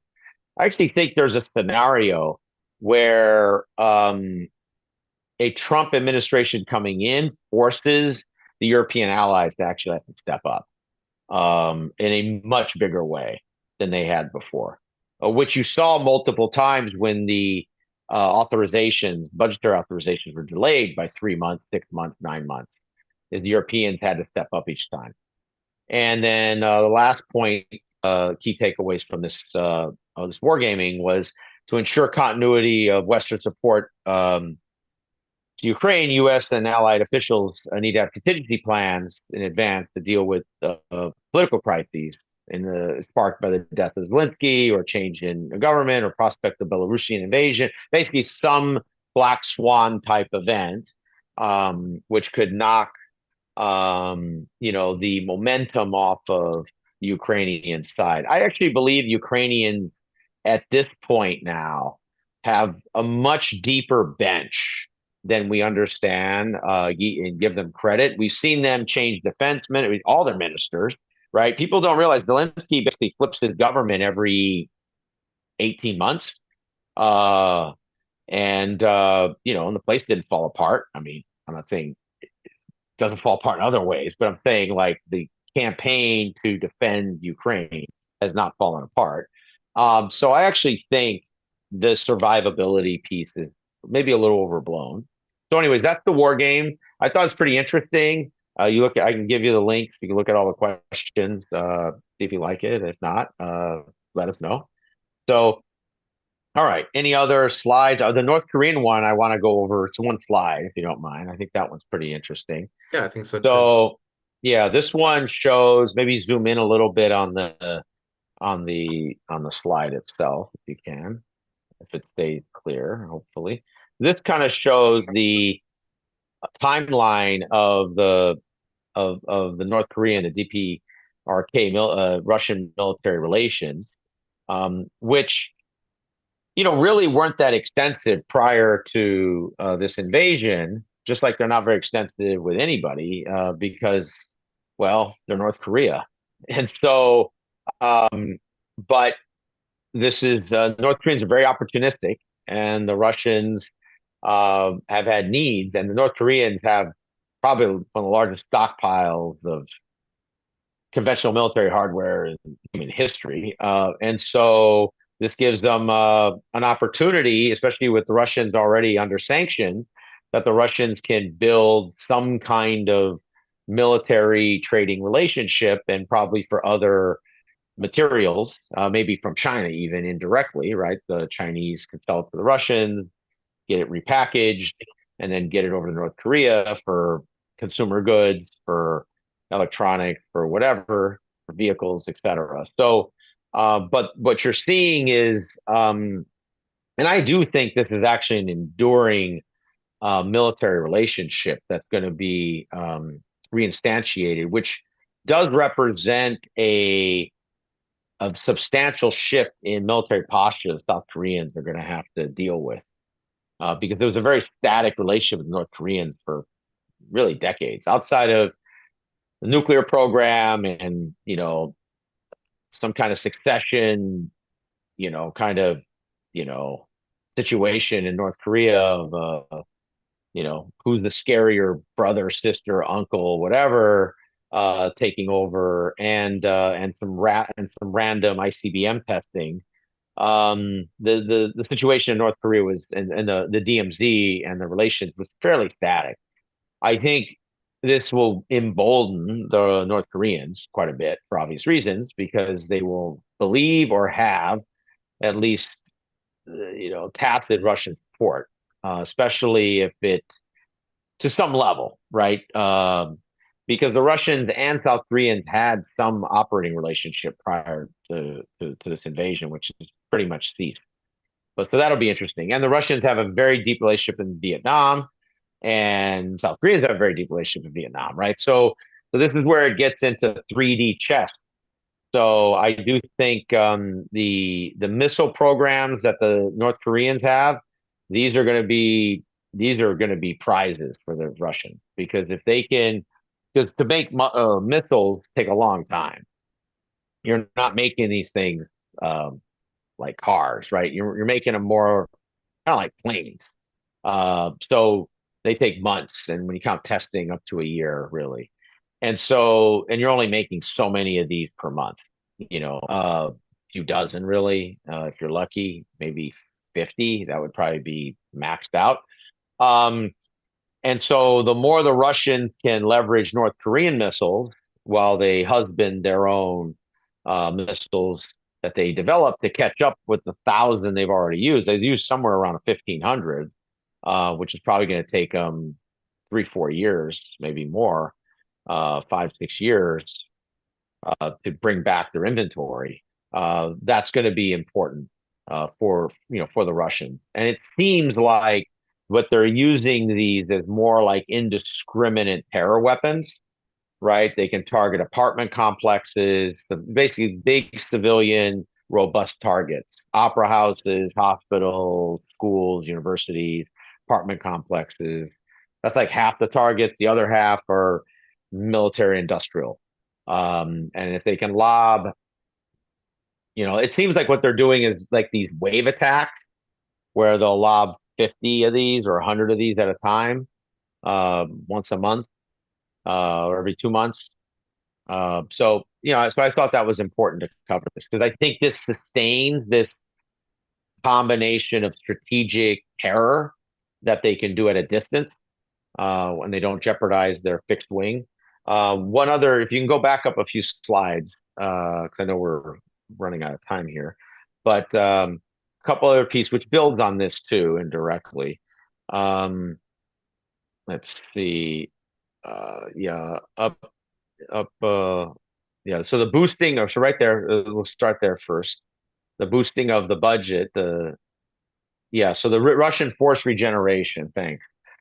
So when you look at who the Russians have to work with, one thing they've been in is this position where conscripts don't go to war and prior service conscripts don't go to war, right? That goes back to the experience they learned from Afghanistan and from the Chechen wars, really, also.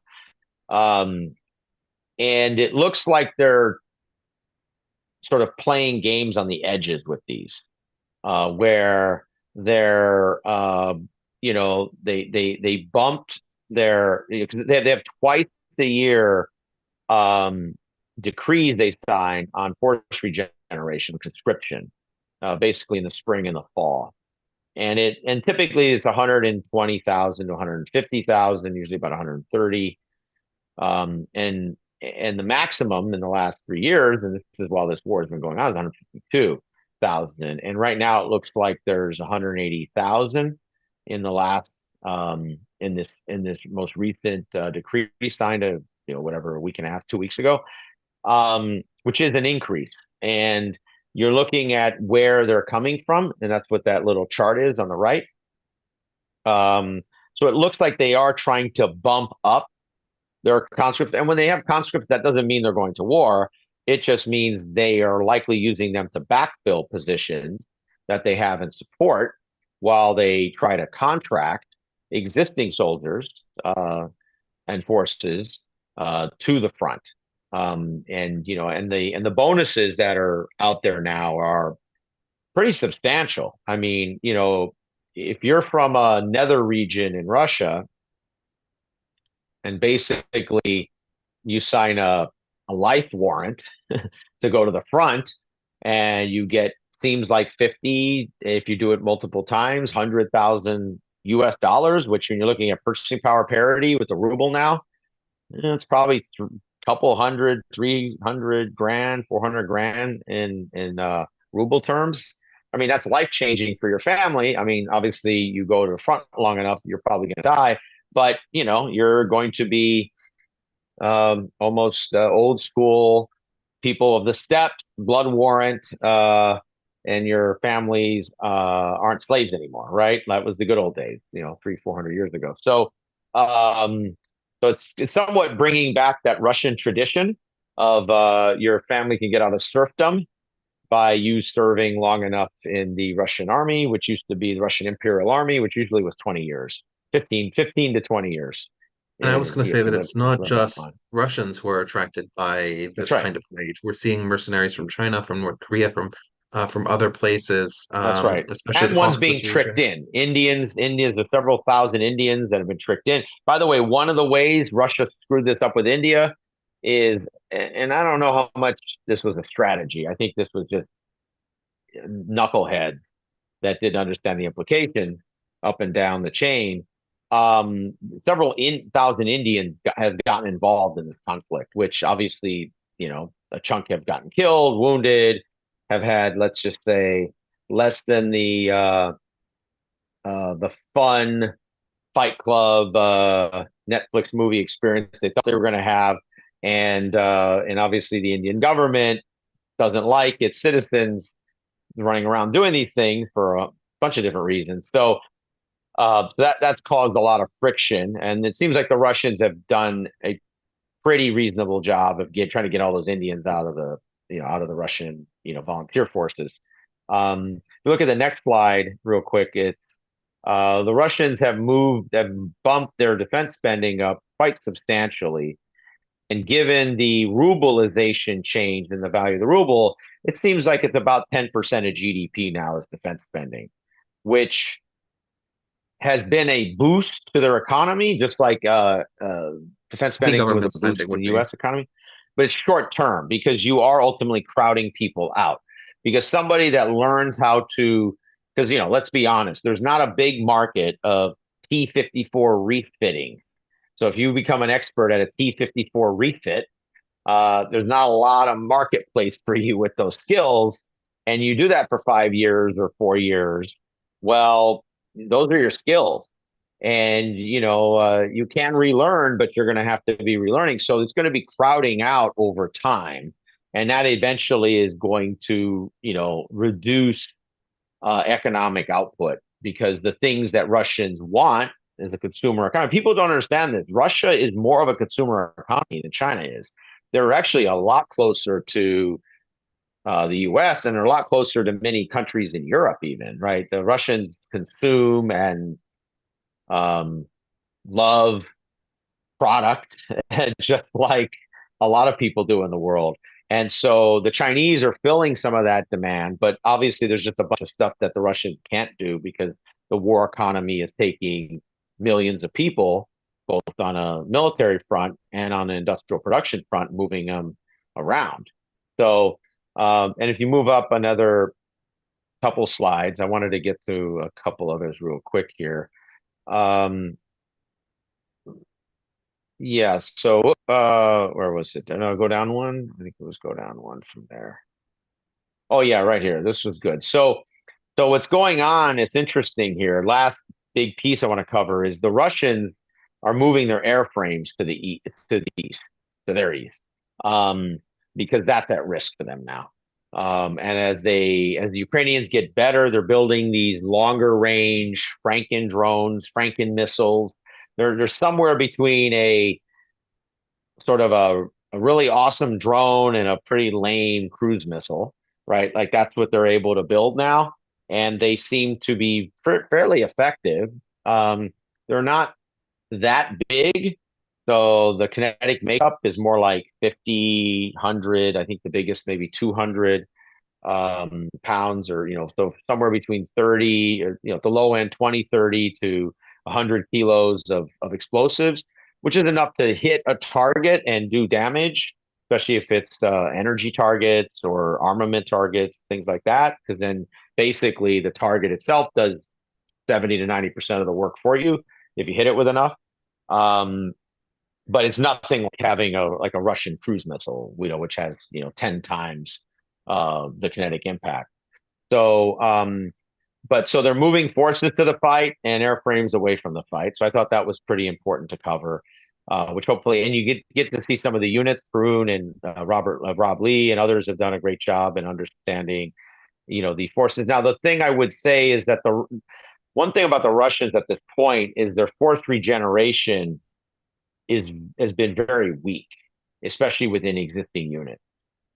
So, a lot of these units are at 50% fighting effectiveness, Right, but we maybe should even 30%. we should Yeah. clarify what this means, right? So like Yeah. when you have a unit and that unit sees combat, let's say you have 25% casualties, right? That Yep. so instead of having 1,000 people, now you have 750. But the Yep. thing is that if you want to bring that unit to bear again, you don't just send out Yep. those 750, you find 250 new people and add You them have to to the train unit. up.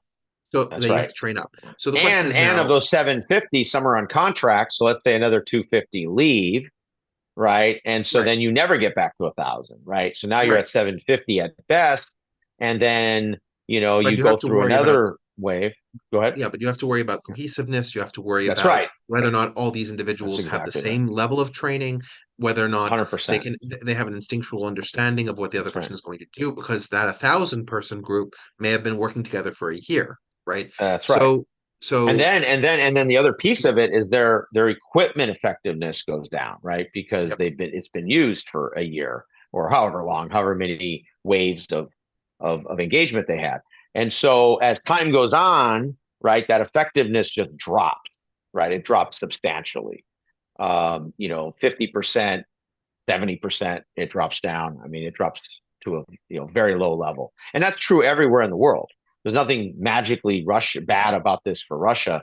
This is just what happens when you do large kinetic conflict. When the US was in a war with Iraq, and it was nowhere near as conventionally intensive as this is, right? You had US units losing over a course of a tour by U.S. standards, which are very high, extremely high, as high as they are in the world, anywhere in the world. But they would lose 30 to 50% of their effectiveness. And so you start with that lower definition of effectiveness with the Russians, and then you increase the conventional kinetic nature by fivefold, tenfold, whatever. So these units are, by Western standards, shells of themselves, which Yeah. is why you're seeing them not able to push Ukrainians out. Right? Yeah. They're able to hold the line, but not able to move the Ukrainians. Um, So, yeah, so I think we're sort of at that 2 hour point.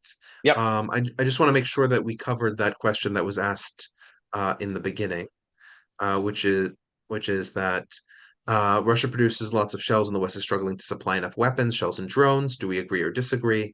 Um, we hear announcements of help for Ukraine, and then we hear that Ukraine cannot use some of these weapons on Russian territory.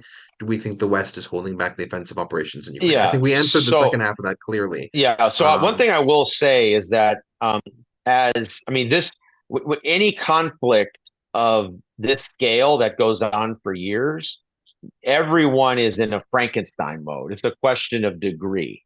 So the Russians are bringing in D-30 artillery pieces from pre-World War II, because they've degraded down so much. So, is that Russian? Sure. Is that Russian modern? No. So you might as well be some Frankenstein thing that the Ukrainians have, right? So Ukrainians have the most Frankenstein configuration of a large scale, um, conventional mass war in history, right? They literally went to the world's swap meet, vintage shop, Goodwill, and Facebook Marketplace, eBay, Etsy, and everywhere else you could go, and just put a vacuum cleaner on all of it, and have figured out, which is really impressive. I mean, it's no, I don't think anyone else could. I don't think anyone else would do this, much less could do it.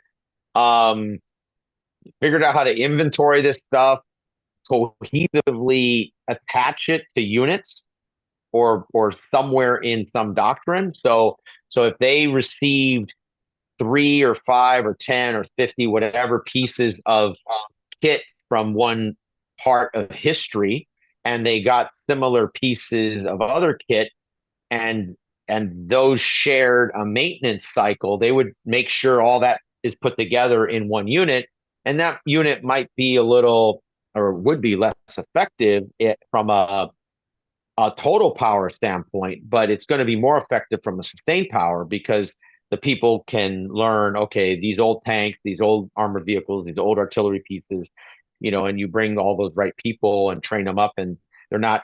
So they've really figured out how to bastardize this Frankenstein fragmented system in a obviously effective enough way, that they can sustain these thrusts and maintain the battle space defensive position.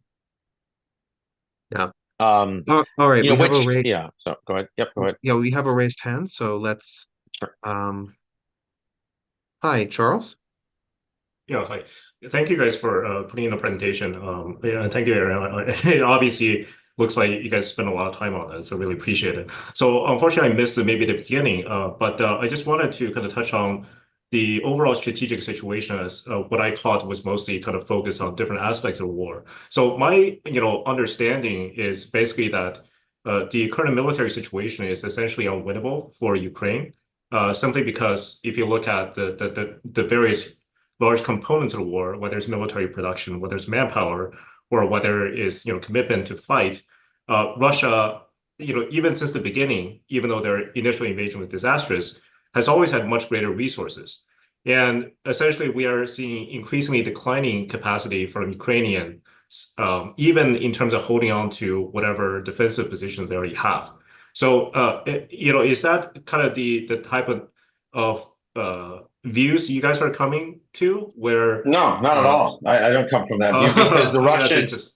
yeah, because the Russians have not shown the ability with all that material, because I think that's the problem. People have been too material analysis Oriented. full focused, not force, composition, structure, capability, effects, what's called effects technically. That's like what you do with that force, like the boom and bang. Right, right. And so those pieces, whatever limitations the Ukrainians have, the Russians have greater limitations, and they have not been able to use those material advantages. And the way you kind of do an A/B test on this is, if you gave the Ukrainians everything the Russians had, how would we view this war right now? It'd be a very different war, right? So the advances that the Russians have in material are just, even with Chinese, North Korean support, don't match, because I think this is the political dynamic that the Ukrainians have an advantage in right now, is that the Russians are unwilling politically, because they sold this as a limited war, as an optional war, to have full mobilization. And Okay. now, if they had full mobilization, okay, I would entertain. Now, that would take a time, right? Because do they know how to mobilize? I mean, I think we are using a bunch of World War II, teleography to assume the Russians know how to mobilize 2 million people. I mean, I don't think anyone in the world knows how to. I don't think the Chinese can mobilize. I'm not saying you can't just get 2 million people to show up. That's not what we're talking about. We're talking about mobilize into thousands of effective combat units with tens of thousands of trainers and tens of thousands of auditors that validate the training, right? That's the hard part. Like, that is the hard part. And here's the issue structurally. The last quick point is that the Russians made this mistake, right? The same mistake the Germans made. And actually the real mistake the Japanese made in World War II. They were the worst at it. Is they took all their great, capable people, right? So one thing the U.S. did that was very effective in World War II, and and most of these people hated it. It ticked them off. As soon as they were effective combat leaders, especially like in the Air Force or the Navy, they brought them back to state, painted them around, gave them a bunch of medals, raised money, blah, blah, blah. And they made them basically Top Gun instructors or whatever for that field. And then eventually those people understood what they were doing. They were doing force multiplication, and they were force multipliers and force generators. And the Russians took all that talent, which they had, and burned it down in the first year. And you don't rebuild a 20-year drill sergeant, right? It's just impossible, right? You can't read a book and be a 20-year drill sergeant. It just doesn't work like that, right? So that's the problem that the Russians have. And the Ukrainians are figuring that out. They lost a chunk of their people the same way, but they didn't lose as many. And they've, in their fourth generation, have gotten smarter, definitely smarter than the Russian. And somewhere between we are in the West in terms of NATO and so on, and where they are and the Russians. That's kind of where they are. And if they're those 3, 4, 5 steps ahead of the Russian, unless the Russian, I just don't see how the Russians have the force composition that's capable of moving. I mean, they've had 2.5, almost 3 years to move this front. They haven't moved the front. Yeah, thank you, Aaron, for the explanation of your perspective. So my understanding of situation, which doesn't completely contradict yours, is that if we're talking about in terms of Russia completely overtaking and conquering Ukraine, that was always impossible from the start, because like you said, they would require at least 2 million troops to do that. And they basically, in the beginning, they brought, 250,000? And I don't think they're ever committed. I disagree. If the invasion had taken place in 2014, the way that it was designed now, I think it would have been successful. Exactly. The defensive architecture in Ukraine fundamentally changed after Euromaidan and after the 2019 invasions.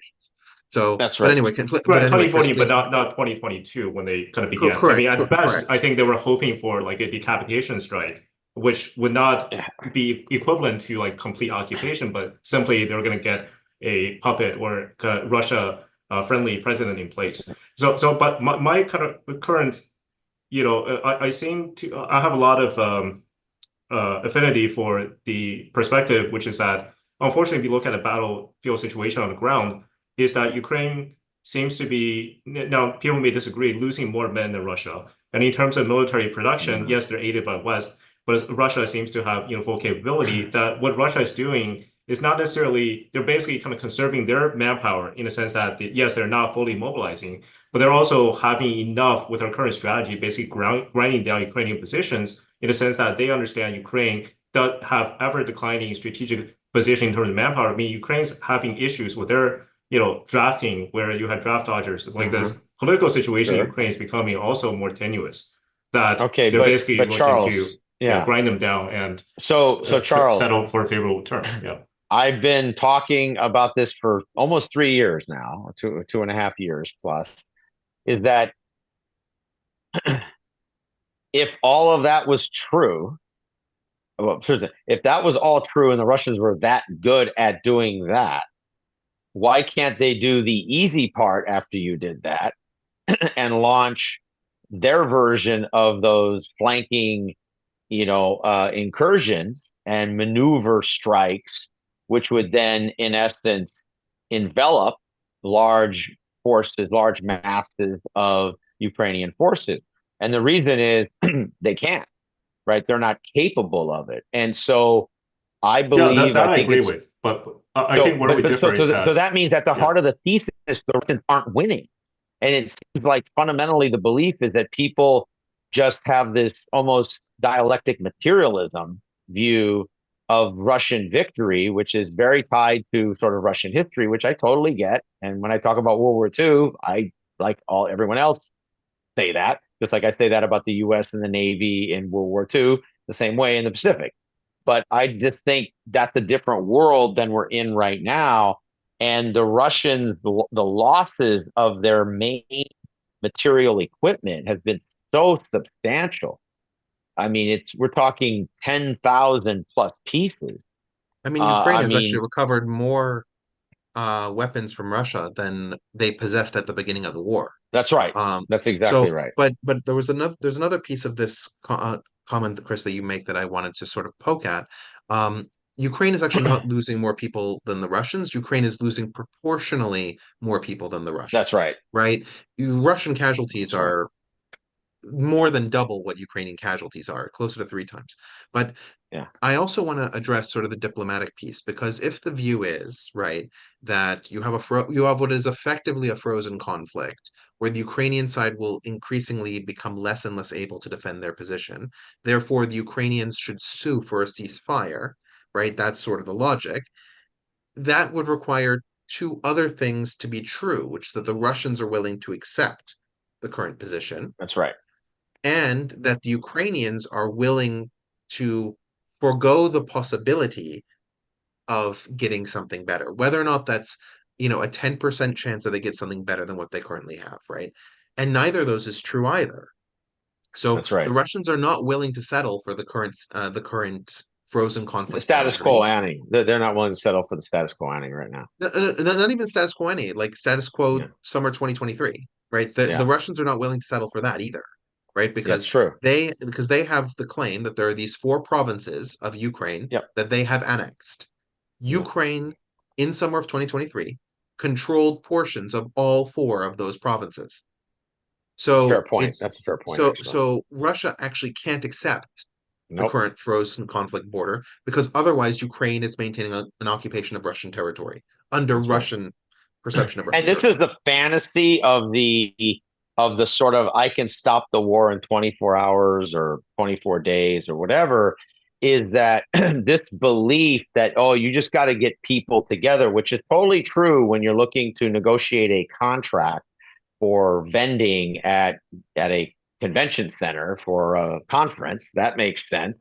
But Yeah. when you're dealing with a complex conflict like this uh, that is so layered and requires stability from a security standpoint and requires parties, right? So I think a great analogy of this is looking at what it took for the Korean War to reach a cessation of hostilities, right? Which people don't understand, right? It took three Technically, years of ceasefire of it fighting took along the same line. exactly, and to this day, there is not a negotiated settlement for that, right? There's just a ceasefire. So Yeah. technically, Yeah. they're Yeah. still sitting in September 53 boundaries of both diplomacy, communication, and military to military Yeah. So on readiness. this point, I completely agree with you guys. Even if both sides, even if magically tomorrow, both Russia and Ukraine decided we want to have some sort of range for a ceasefire, it will, like you said, it will still take years and years, and there's going to be a lot of tension, and both sides would try to one up each Fighting. other, There's going to be slip one fighting by, for right? 3 years. So I'm Yeah. not, definitely that I agree with. But what I'm saying is that setting that aside, I think first of all, going to maybe the difference that I maybe see with Aaron and you guys and Richard is that my understanding is that for Russia, their current aim is not, again, if they wanted to take all of Ukraine or something, yes, they need to do flanking maneuver, all those things. But in terms of their current objective, which is to basically the Donbas, provinces, the 4 provinces, and securing like a land bridge to Sevastopol or to Crimea, which they really care about.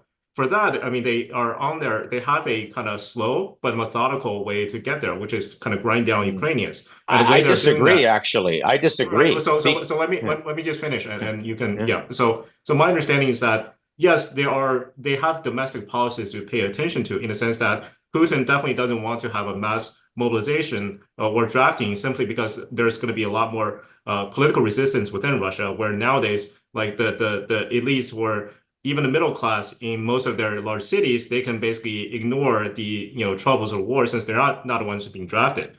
So from that perspective, yes, there's going to be, if they really wanted to draft a bunch of people, they can throw a lot of people into the Ukrainian front and make the war end a lot quicker. But they're kind of taking option two, which is that we have these number of people, and the way we're going to do that is to do it slowly by using the artillery. Remember that Russian military doctrine is heavily based on their artillery, and they have plenty of shells, and that they're basically just pounding the Okay, Ukrainian but they're front and not slowly going grinding forward, their way Charles, to. and people can't answer that question, which means when you're not going forward, you are not getting to your objectives. That's the bottom line. So that gets right. So that gets to the manpower issue. I fully agree that in the very beginning, when the Russian invasion was disaster, they were losing tons more people than Ukraine. But if you actually look at the losses, the manpower losses, I know there are different sources giving different information, but quite a few sources are actually pointing to the Ukrainians losing more on an absolute basis as well as a proportional basis No, than it's not Russians. even close. No, And they're I'll not. explain why. It's very simple. So Russians, when you get shot or wounded, you're basically, if you live, you're lucky, because they don't have a triage care model built into their military. That was never Soviet doctrine, which makes sense Well, because you look at World War sure. II. No, let me But the finish. reason Let for me finish, that, Charles. yeah, okay, Charles, let me go ahead. finish, please. Go ahead. Let me finish. All right, thank you. And Ukraine, which didn't really have much of that doctrine, or none of that doctrine at the beginning of the war, has adapted that doctrine, which is standard NATO doctrine. And so you're looking at battle casualty resustainment rates that are orders of magnitude higher on the Ukrainian side, and deaths that are what I would call unnecessary deaths, on preventable death on the Russian side, much higher. So there's a fundamental imbalance at a doctrinal level that vibes and feels can't really solve, right? Because the Russians just don't train their traditional force non-medical soldiers. Like, I was a non-medical soldier in the Army, and I got an assistant medic training, as anyone who became an NCO did. That was, you just stay around long enough and they treat you how to deal with the golden hour. And a whole bunch of you, and if 44% of the US military is NCOs, almost half the people are basically, paramedics. And Ukraine is building, not quite that level, but I'd say probably more like 15%, 20% of their force structure is getting that paramedic-like secondary training. And that makes a world of difference when you have a combat wound of any kind, and the Russians don't have that. It's like 1%. And so, it's just math at a certain point. I don't know enough about the triage situation, but I think what is the missing piece? I think that's maybe one component of the losses.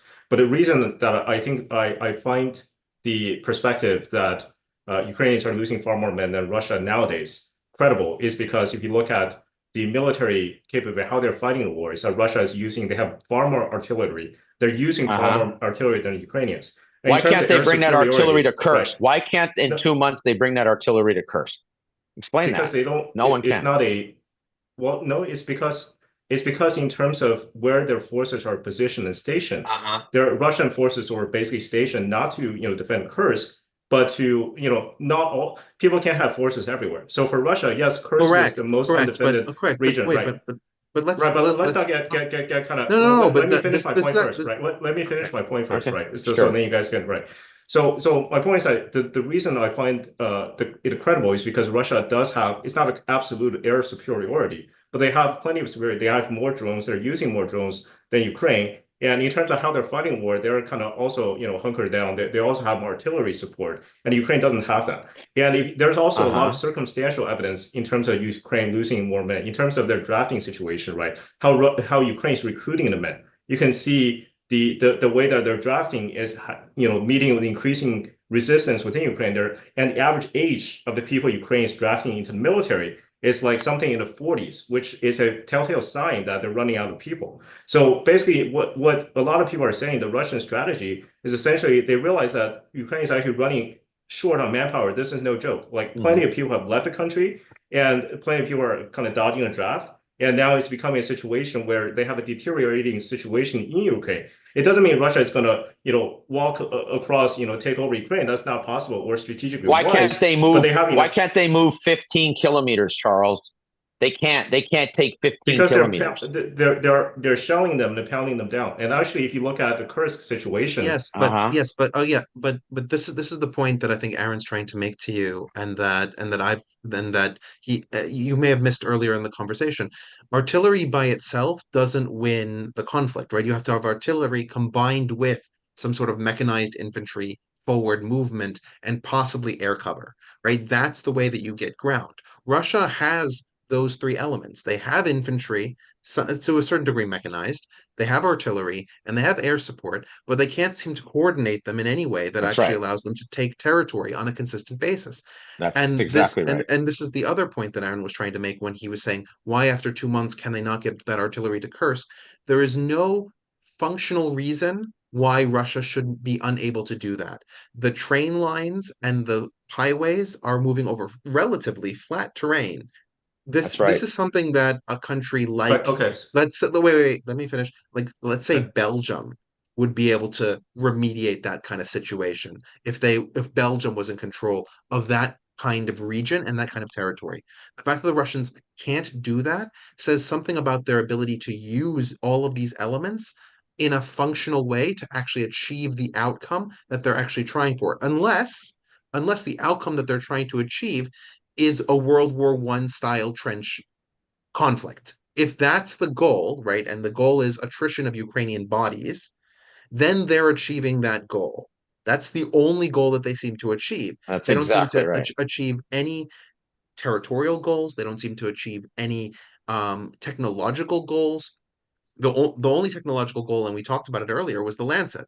That's the only That's it. technological goal that the Russians have effectively achieved in the last year of the war.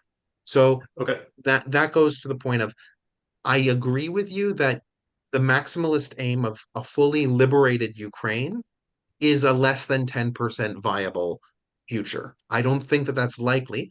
I also don't think that either the Russians or Ukrainians are willing to freeze the conflict at this point, which was the point I was That's making right. earlier. But Yep. but And nothing's just going to stop this conflict, yeah, period, because no one outside has the power to stop this conflict. Whatever people think, they don't, because the right. Ukrainians and the Russians are tied together. And so, and we're just going to disagree about these mechanisms. And none of us are going to change our mind, obviously, because no matter what So data you would see, is just not, you're not going to see it the way Richard and I see it at a practical level. Because what yeah, we're yeah. valuing is the fact that Russia, as a supreme peer power, has no ability as a land power to be able to move in maneuver formation forward anywhere across a 1,200 kilometer line that they've had for over 2 years in any substantial movement past a few kilometers. They don't have that So capability. Okay, so let me finish my point. I think that what may be the difference between how I'm seeing the strategic picture and you guys are looking at, why has Russia not been able to move? Whereas I think for some of the relevant factors that maybe, I'm weighing more heavily is that, first is that the Russia's aim, they're actually fairly close to their strategic aim, which is, Donbass. They're occupying quite a bit of that, not all of that, but they want to have that security, and then they want to make sure they have that land bridge to Crimea fairly secure. And so if you take the perspective, which is that, for them, there's the assumption, I think, from you guys is that they have to, there's urgency, some sort of urgency where they have to defeat Ukraine within 2 months or 3 months or something like that. No, not at But all. that I is don't no believe longer that the at case. all. Right. I don't believe, Charles. Okay. No, Let wrong me assumption. give you my perspective why I say that, right? Which is that, from Oh, the current, that's not what we Russian believe. perspective, it may be that they're doing enough in terms of every day the situation. If you okay, so basically my assumption is that, they're basically the odds are shifting slowly, but ever increasing in their favor, that they don't need to do anything drastic. They can basically use their artillery like now to grind down the Ukrainians, because Ukrainians are losing more people and their forces has far fewer reserves than Russians, and the same for the equipment, that they will just basically tenderize the frontline situation Okay, how until long? it How becomes long, soft enough Charles? where How they long? move. Charles, how long? 1 Right, year, right. 2 So again, years, 3 you don't have a years? sense of urgency, right? You asked me No, how no, no, long. no, no, no, no, no, Right, Charles, right. Charles, I'm No, asking I'm a request telling you, question. your right. timeline. So I'm telling you, you're asking how long. It's like, I don't know, but it doesn't matter because I look at a Oh, it situation. It's doesn't like, matter? how long can They Oh, it can I do doesn't this sustain for matter? my West? 5 more years. Can Russians afford to do this for 5 more years? They probably can. I'm saying Russians can afford to No, do I this don't far think they longer than can. Ukrainians can keep up. That's my point. That's the point I think you guys are Well, Okay. so ignoring, this which is is the Okay. that, bet. right. Yeah. So it's That's our I think turn. the Our main turn, Charles. crux. Charles, our turn. My Okay. turn. Let's be fair. So I'm not wait, finished wait, yet. wait. Right. But I'm getting Okay. interrupted. Okay. So I do want to make a point on Kursk, right? Which I think just like the Prigozhin or whatever thing that he did, which I find that to be far riskier than Kursk in terms of to Russia's strategic position, is that I think sometimes we often over exaggerate the strategic importance of Kursk, which I'm seeing a lot of military and analysts saying it doesn't matter. That's why Russians are not taking it seriously. Yes, they made a mistake of letting Ukraine go that, but Ukraine is also taking a strategic cost and military cost in terms of sending their forces to Kursk, which we may have undermined their defensive position in the front lines as well. So, I'm Okay. basically putting two propositions that may be relatively easier to resolve within the next 6 months or a year, which is one, in 6 months, nobody will be talking about Kursk. And in fact, the Kursk will, I think most people will be in agreement that Kursk was actually a strategic mistake for the Ukraine that hurt their position. So that's my Okay. proposition number one. And proposition number two is that in 6 months or a year, people will be far more, I'm talking about us here in the West, will be far more pessimistic about Ukraine's situation compared to now, which kind of goes to my broader thesis is that okay, basically Ukraine is sustained by Western support. And so both from a strategic perspective on the battlefield, as well as from a political perspective, the situation is getting worse. But that doesn't even translate into, okay, if we just support Ukrainians politically with the weapons, things are going to turn out great. Because the people in the capitals, in the Pentagons of NATO countries are also making that calculation is that they're thinking, okay, is the Ukraine situation winnable or not? And is basically all best we can do is basically give them enough support that they don't collapse. But it doesn't lead to a win. So that still leads to a very tricky political situation, even in Western NATO Sure. countries. South Korea So didn't that's win kind of where I see either, it. but we didn't give up on them, did we? South Korea didn't win.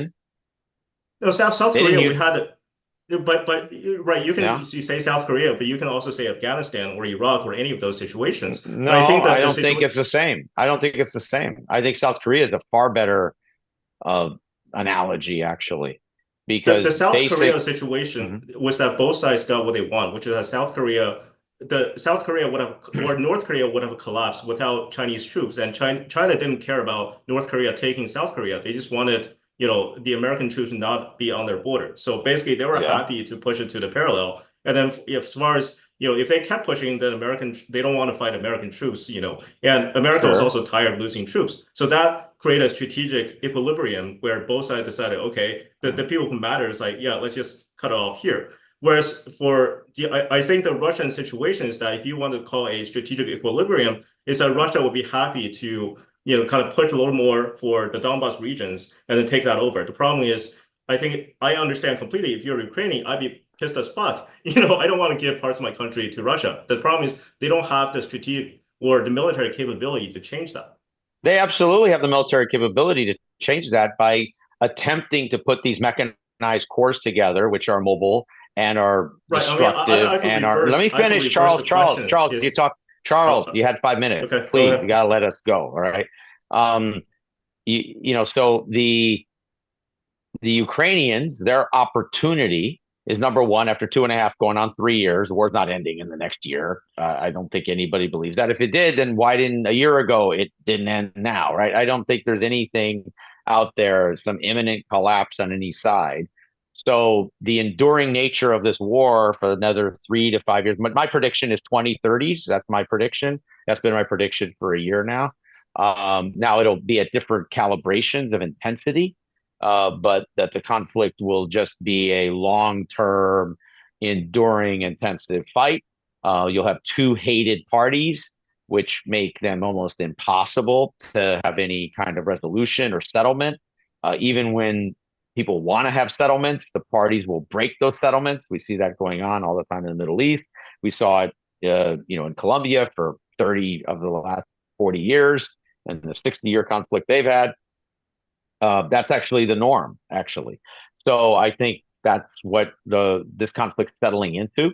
And my belief is that the test is going to be if the Ukrainians can get several more of these mechanized corps over the next several years, and the Russians just keep throwing their meat waves and their artillery and their glide bombs when they can, which is going to get more difficult because as the Ukrainians build slowly better air defenses, and they're going to start building better strike capabilities against Russian fixed wing assets on the ground, especially.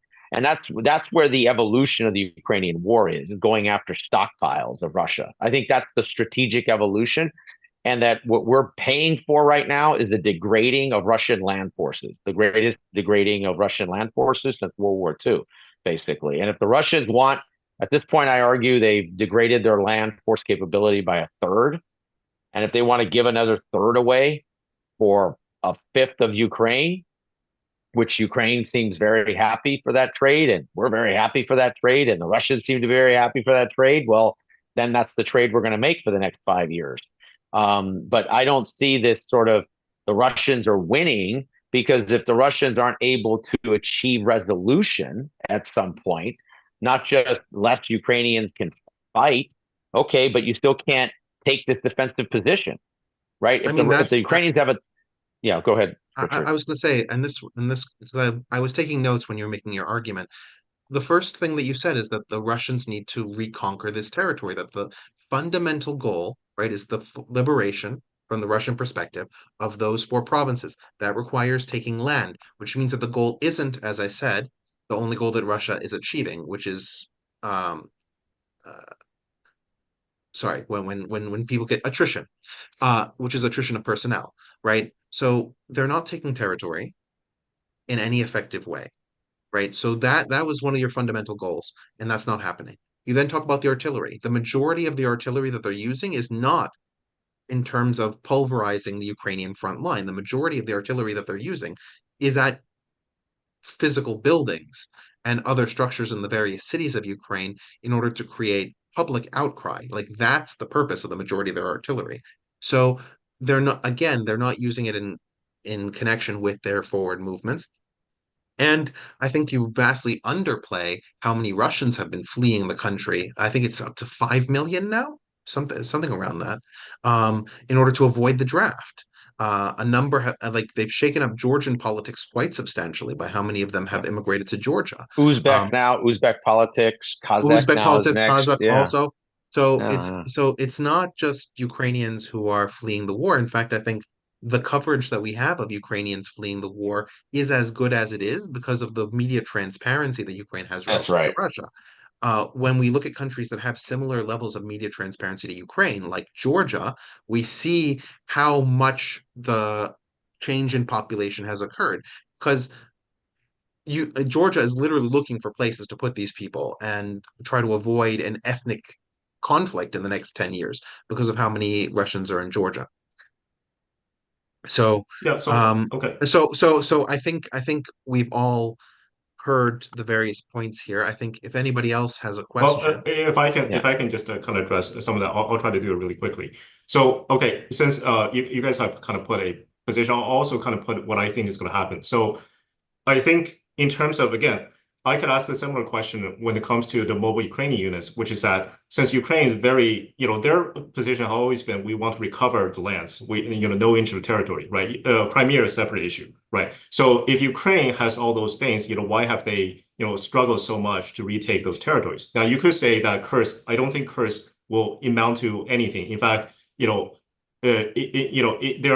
have the ability to hold a Kursk position in Russia. So it was basically something to drum up political support in West and NATO allies. So again, my prediction is, and I think this is much easier to test, which is that within 6 months, nobody will be talking about Kursk as any kind of success. In fact, most of the analysis would be that Kursk is either forgotten or was actually a strategic failure that actually reduced Ukraine's position. So that's proposition number one. Proposition number two, and it's already playing out, which is that even the media coverage here in the United States and in NATO countries is increasingly deteriorating when it comes to support and prospect of Ukraine's chances for success. It's basically been trending down ever since, for the last year or so, and that will continue for over the next year. As far as how long this will go on when it comes to official policy position, my prediction is that, and I'll be very generous with that, is even in a Harris presidency, so our support in terms of, we will officially talk about how do we withdraw support for Ukraine within 4 years, which was basically the next president, whoever it is. And will likely be far more sooner when it comes to Donald Trump. But I don't think their political support changes, again, the fundamental strategic picture on the ground. So that's my proposition, I think, number 2 or 3. And another proposition that, I have is, okay, when it comes to the mobile, whatever unit that Aaron was talking about, yes, we're talking about that now, but within a year, we're going to be seeing very little success, or however you want to go, 1 year, 2 year, whatever, from those mobile, whatever thing. Okay, so that's 3.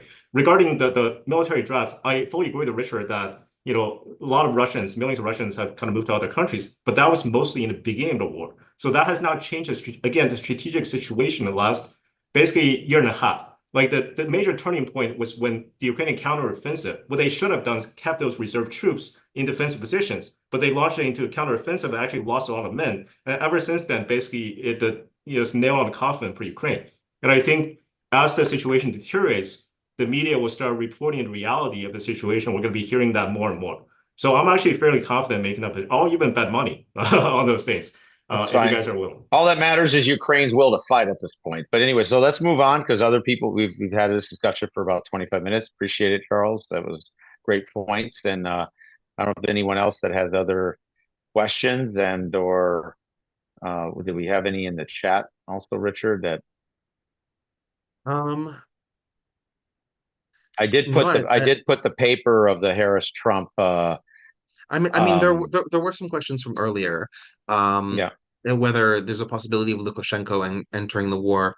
I think generally speaking, that's not very likely. I think that if Lukashenko enters the war, I think it's an ending. It's a regime ending event if he does. Yes, I agree.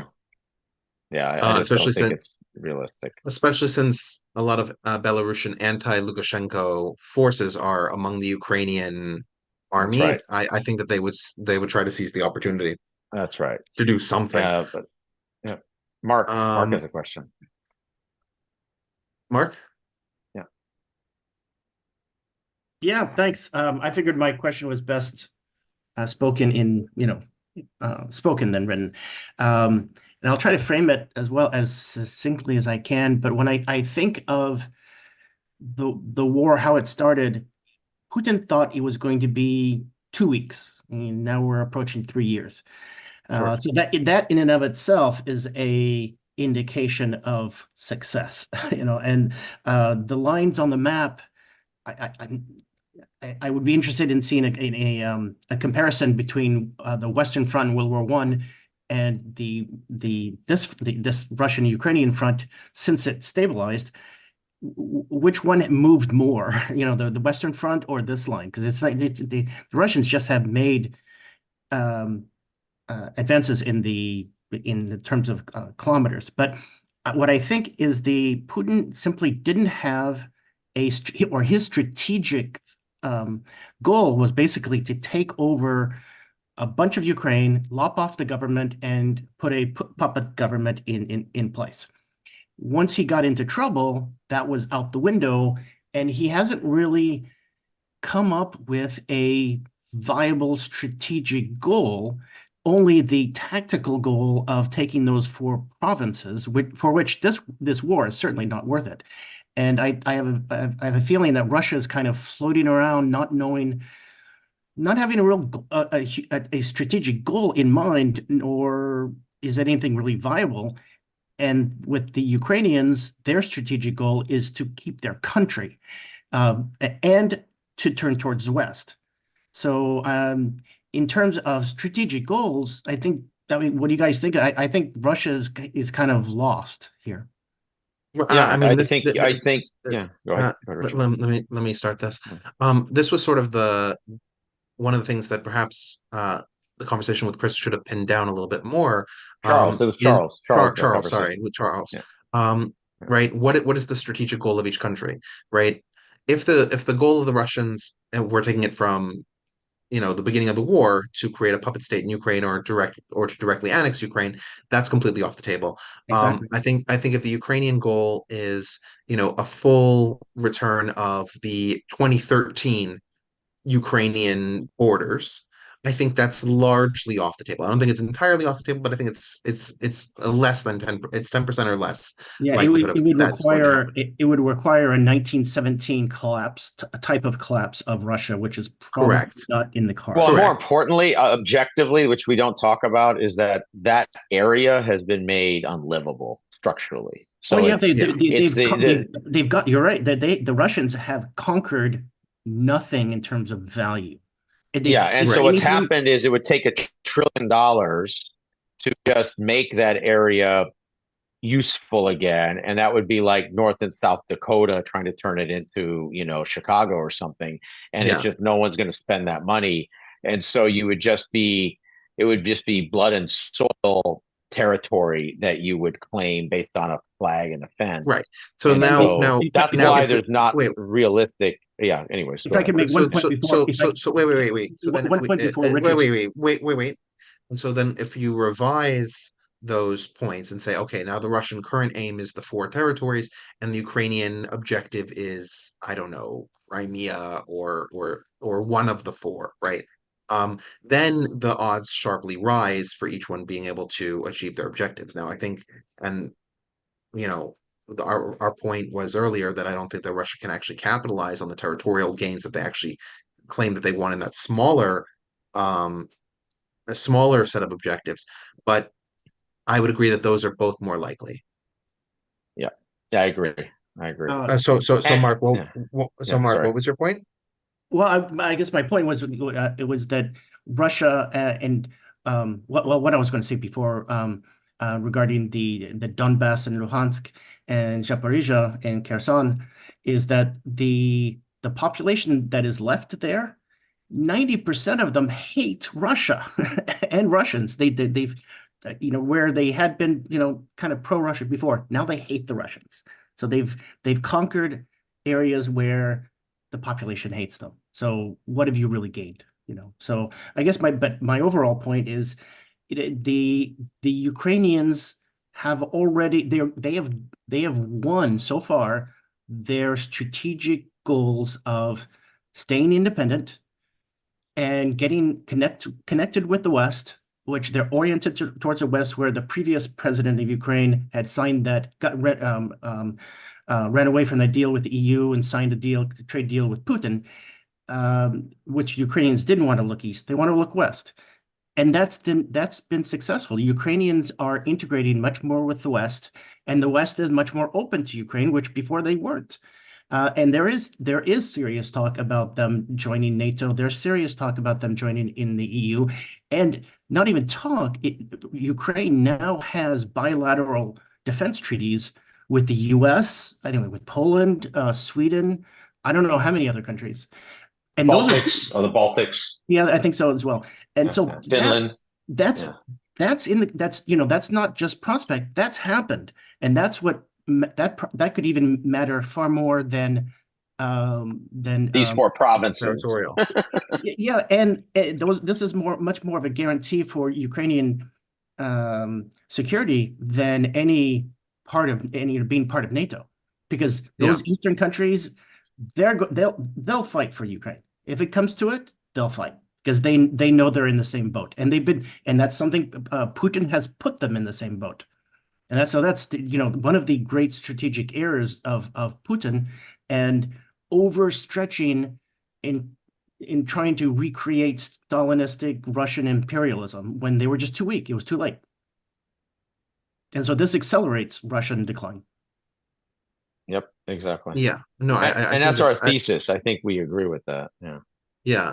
I think regardless of whether Russia prevails on its limited aims, the ones that we said of like just taking those four territories, those four provinces, the degrading of Russian military capacity and capability, and also the appearance of Russian capacity and Russian capability is massive, right? Oh yeah, Um, yeah. like we have to remember that prior to this conflict, the Russians were heavily involved in Middle East conflicts, right? They involved themselves in Syria. They were involved in, I mean, Wagner is still quite strong in Africa. Yep. So you have Russian involvement on a global stage, but that involvement is changing in terms of how effective people think it is and how effective Russian political capital because of that is. Yeah, Yeah. which is why I see this as an enduring conflict, right? My prediction once we got past that first 6 months was this was going to be minimum 5 years, and then once we got a year and a half into it, and the conventional escalatory dynamics took over, and the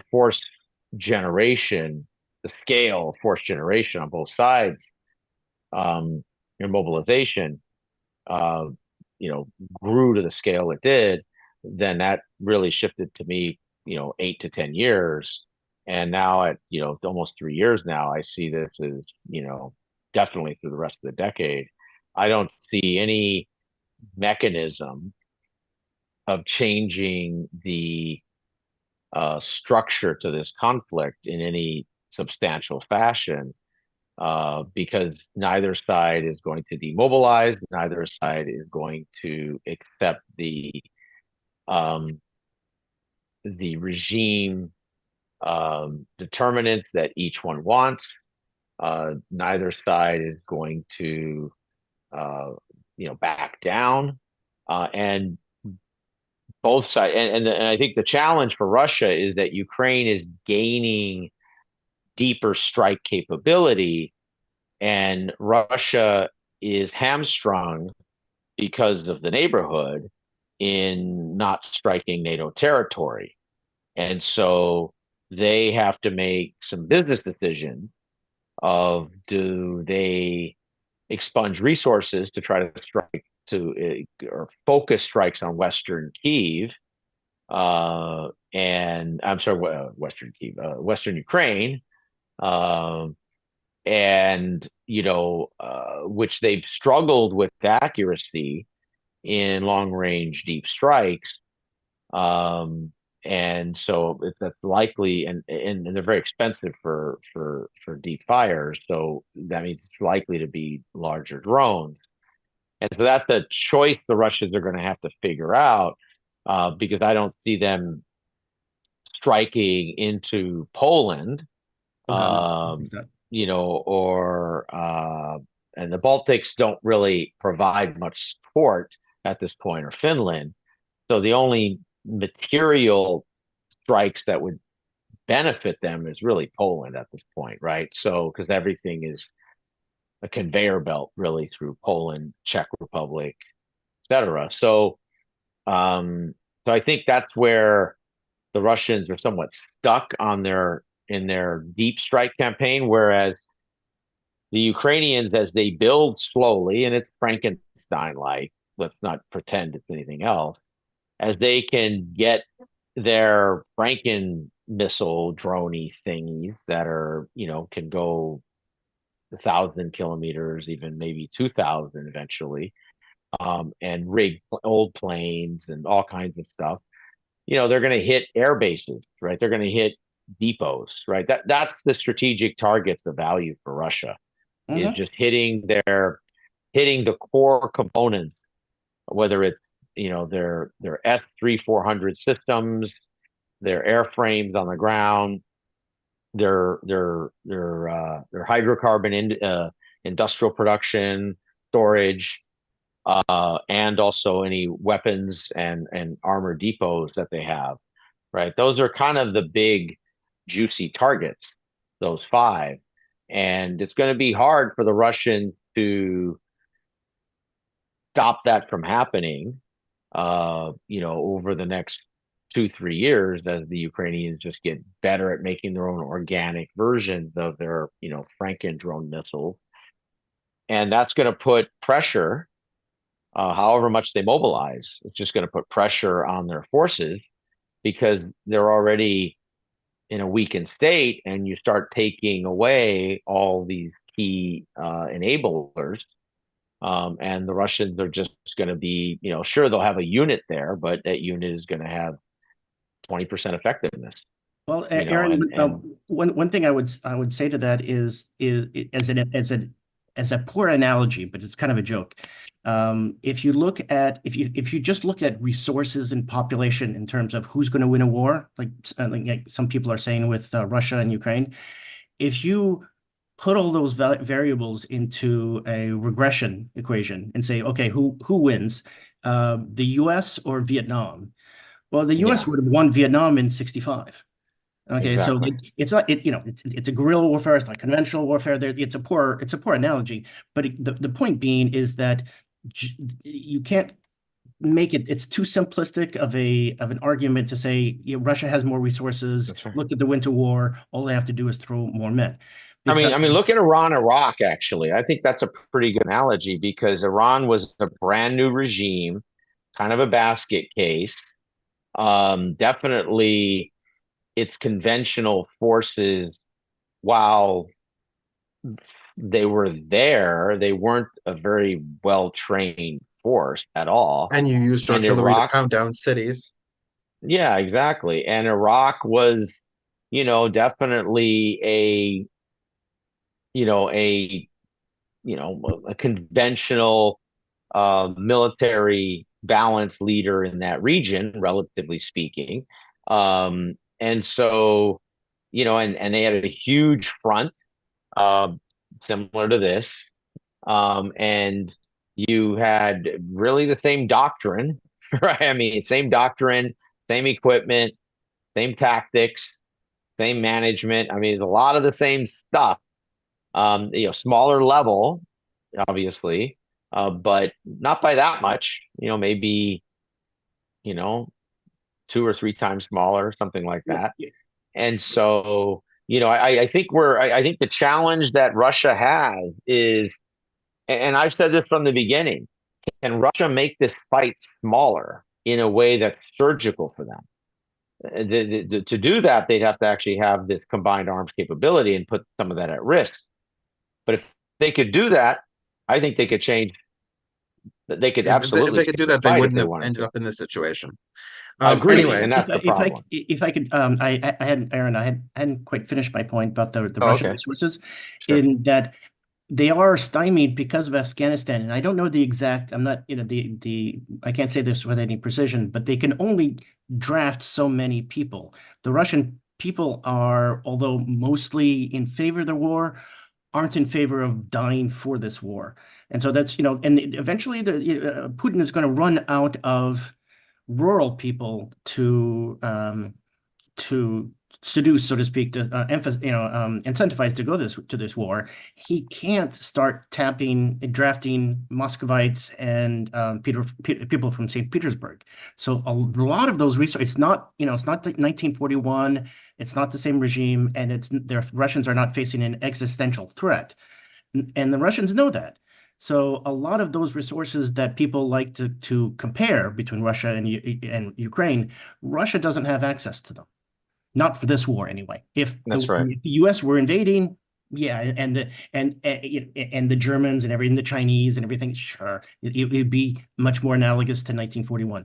But that's just not the situation, and we know this because Putin has been very careful about drafting people.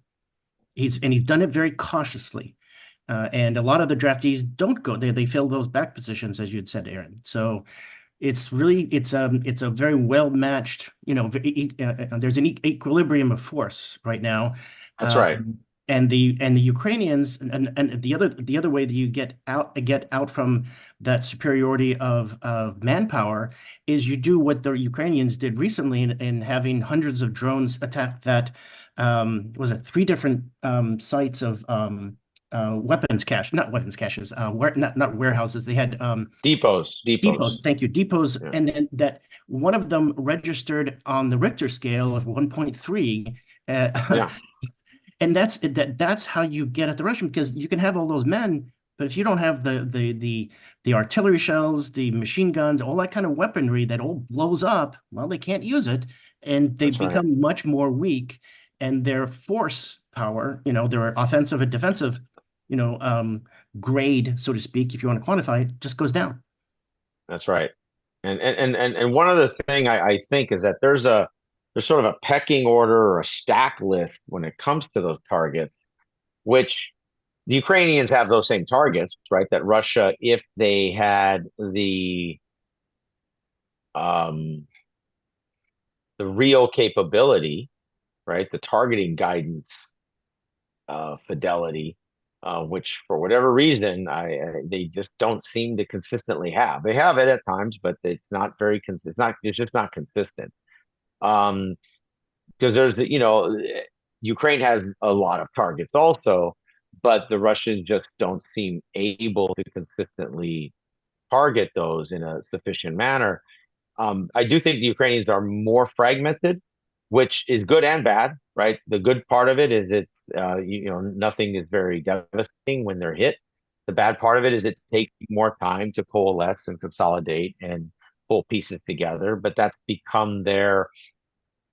their force entropy model, basically, right? That's just what they've become accustomed to. It's a lot more small, medium-sized business person type behavior, and the Russians are, massive consumer product goods super conglomerate, right? Top down and mass manufacturing, and I think that isolates into large consolidated centralized points, huge masses of resources, which the Russians haven't cared enough to have to defend.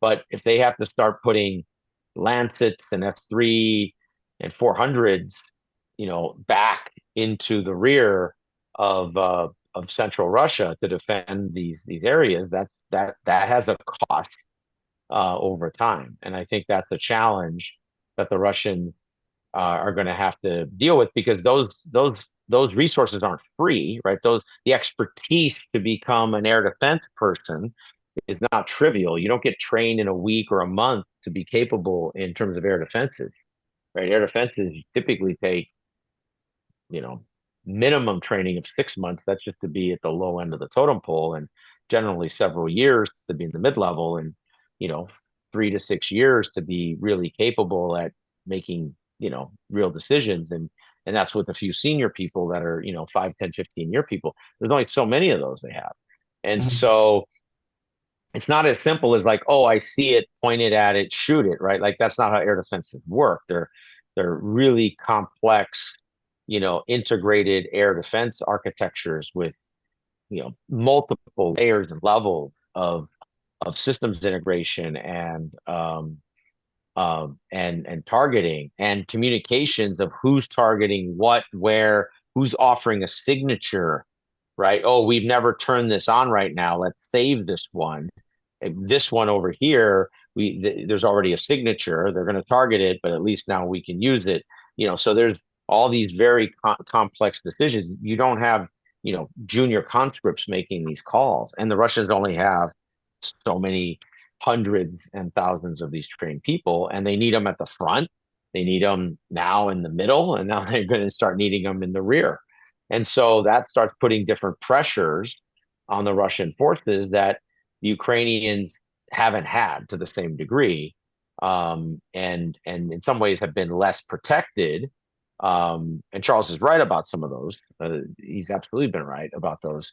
But the Ukrainians, by being more fragmented and spread out, more diffuse, have been able to withstand a big chunk of those attacks. And the Russians not being very target capable consistently haven't been as effective, which I find strange at this point, right? Because the Ukrainian targeting just seems to be at least a factor better. And I All put a right. lot of it to training at this point. All right, So we're anyways, actually yep, getting close we're an to an hour hour of over. Q&A. So Yeah, I think this is a great place to stop, good call. and thank you everybody for coming, and we'll see you when we see you. Thanks, everyone. Thank you, Thank you thank you for guys. a great session. Awesome. All right. Thanks. Thanks, Ralph. We get to see you sideways there.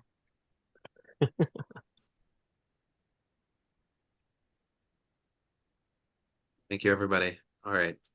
Bye. Good job, Richard. Great job, guys. Thank you. Thanks, Zach. Hey, Ralph. Oh, sideways again. There we go. Haven't seen you in a long time, Ralph. Good to see you. Hope you and your wife are good.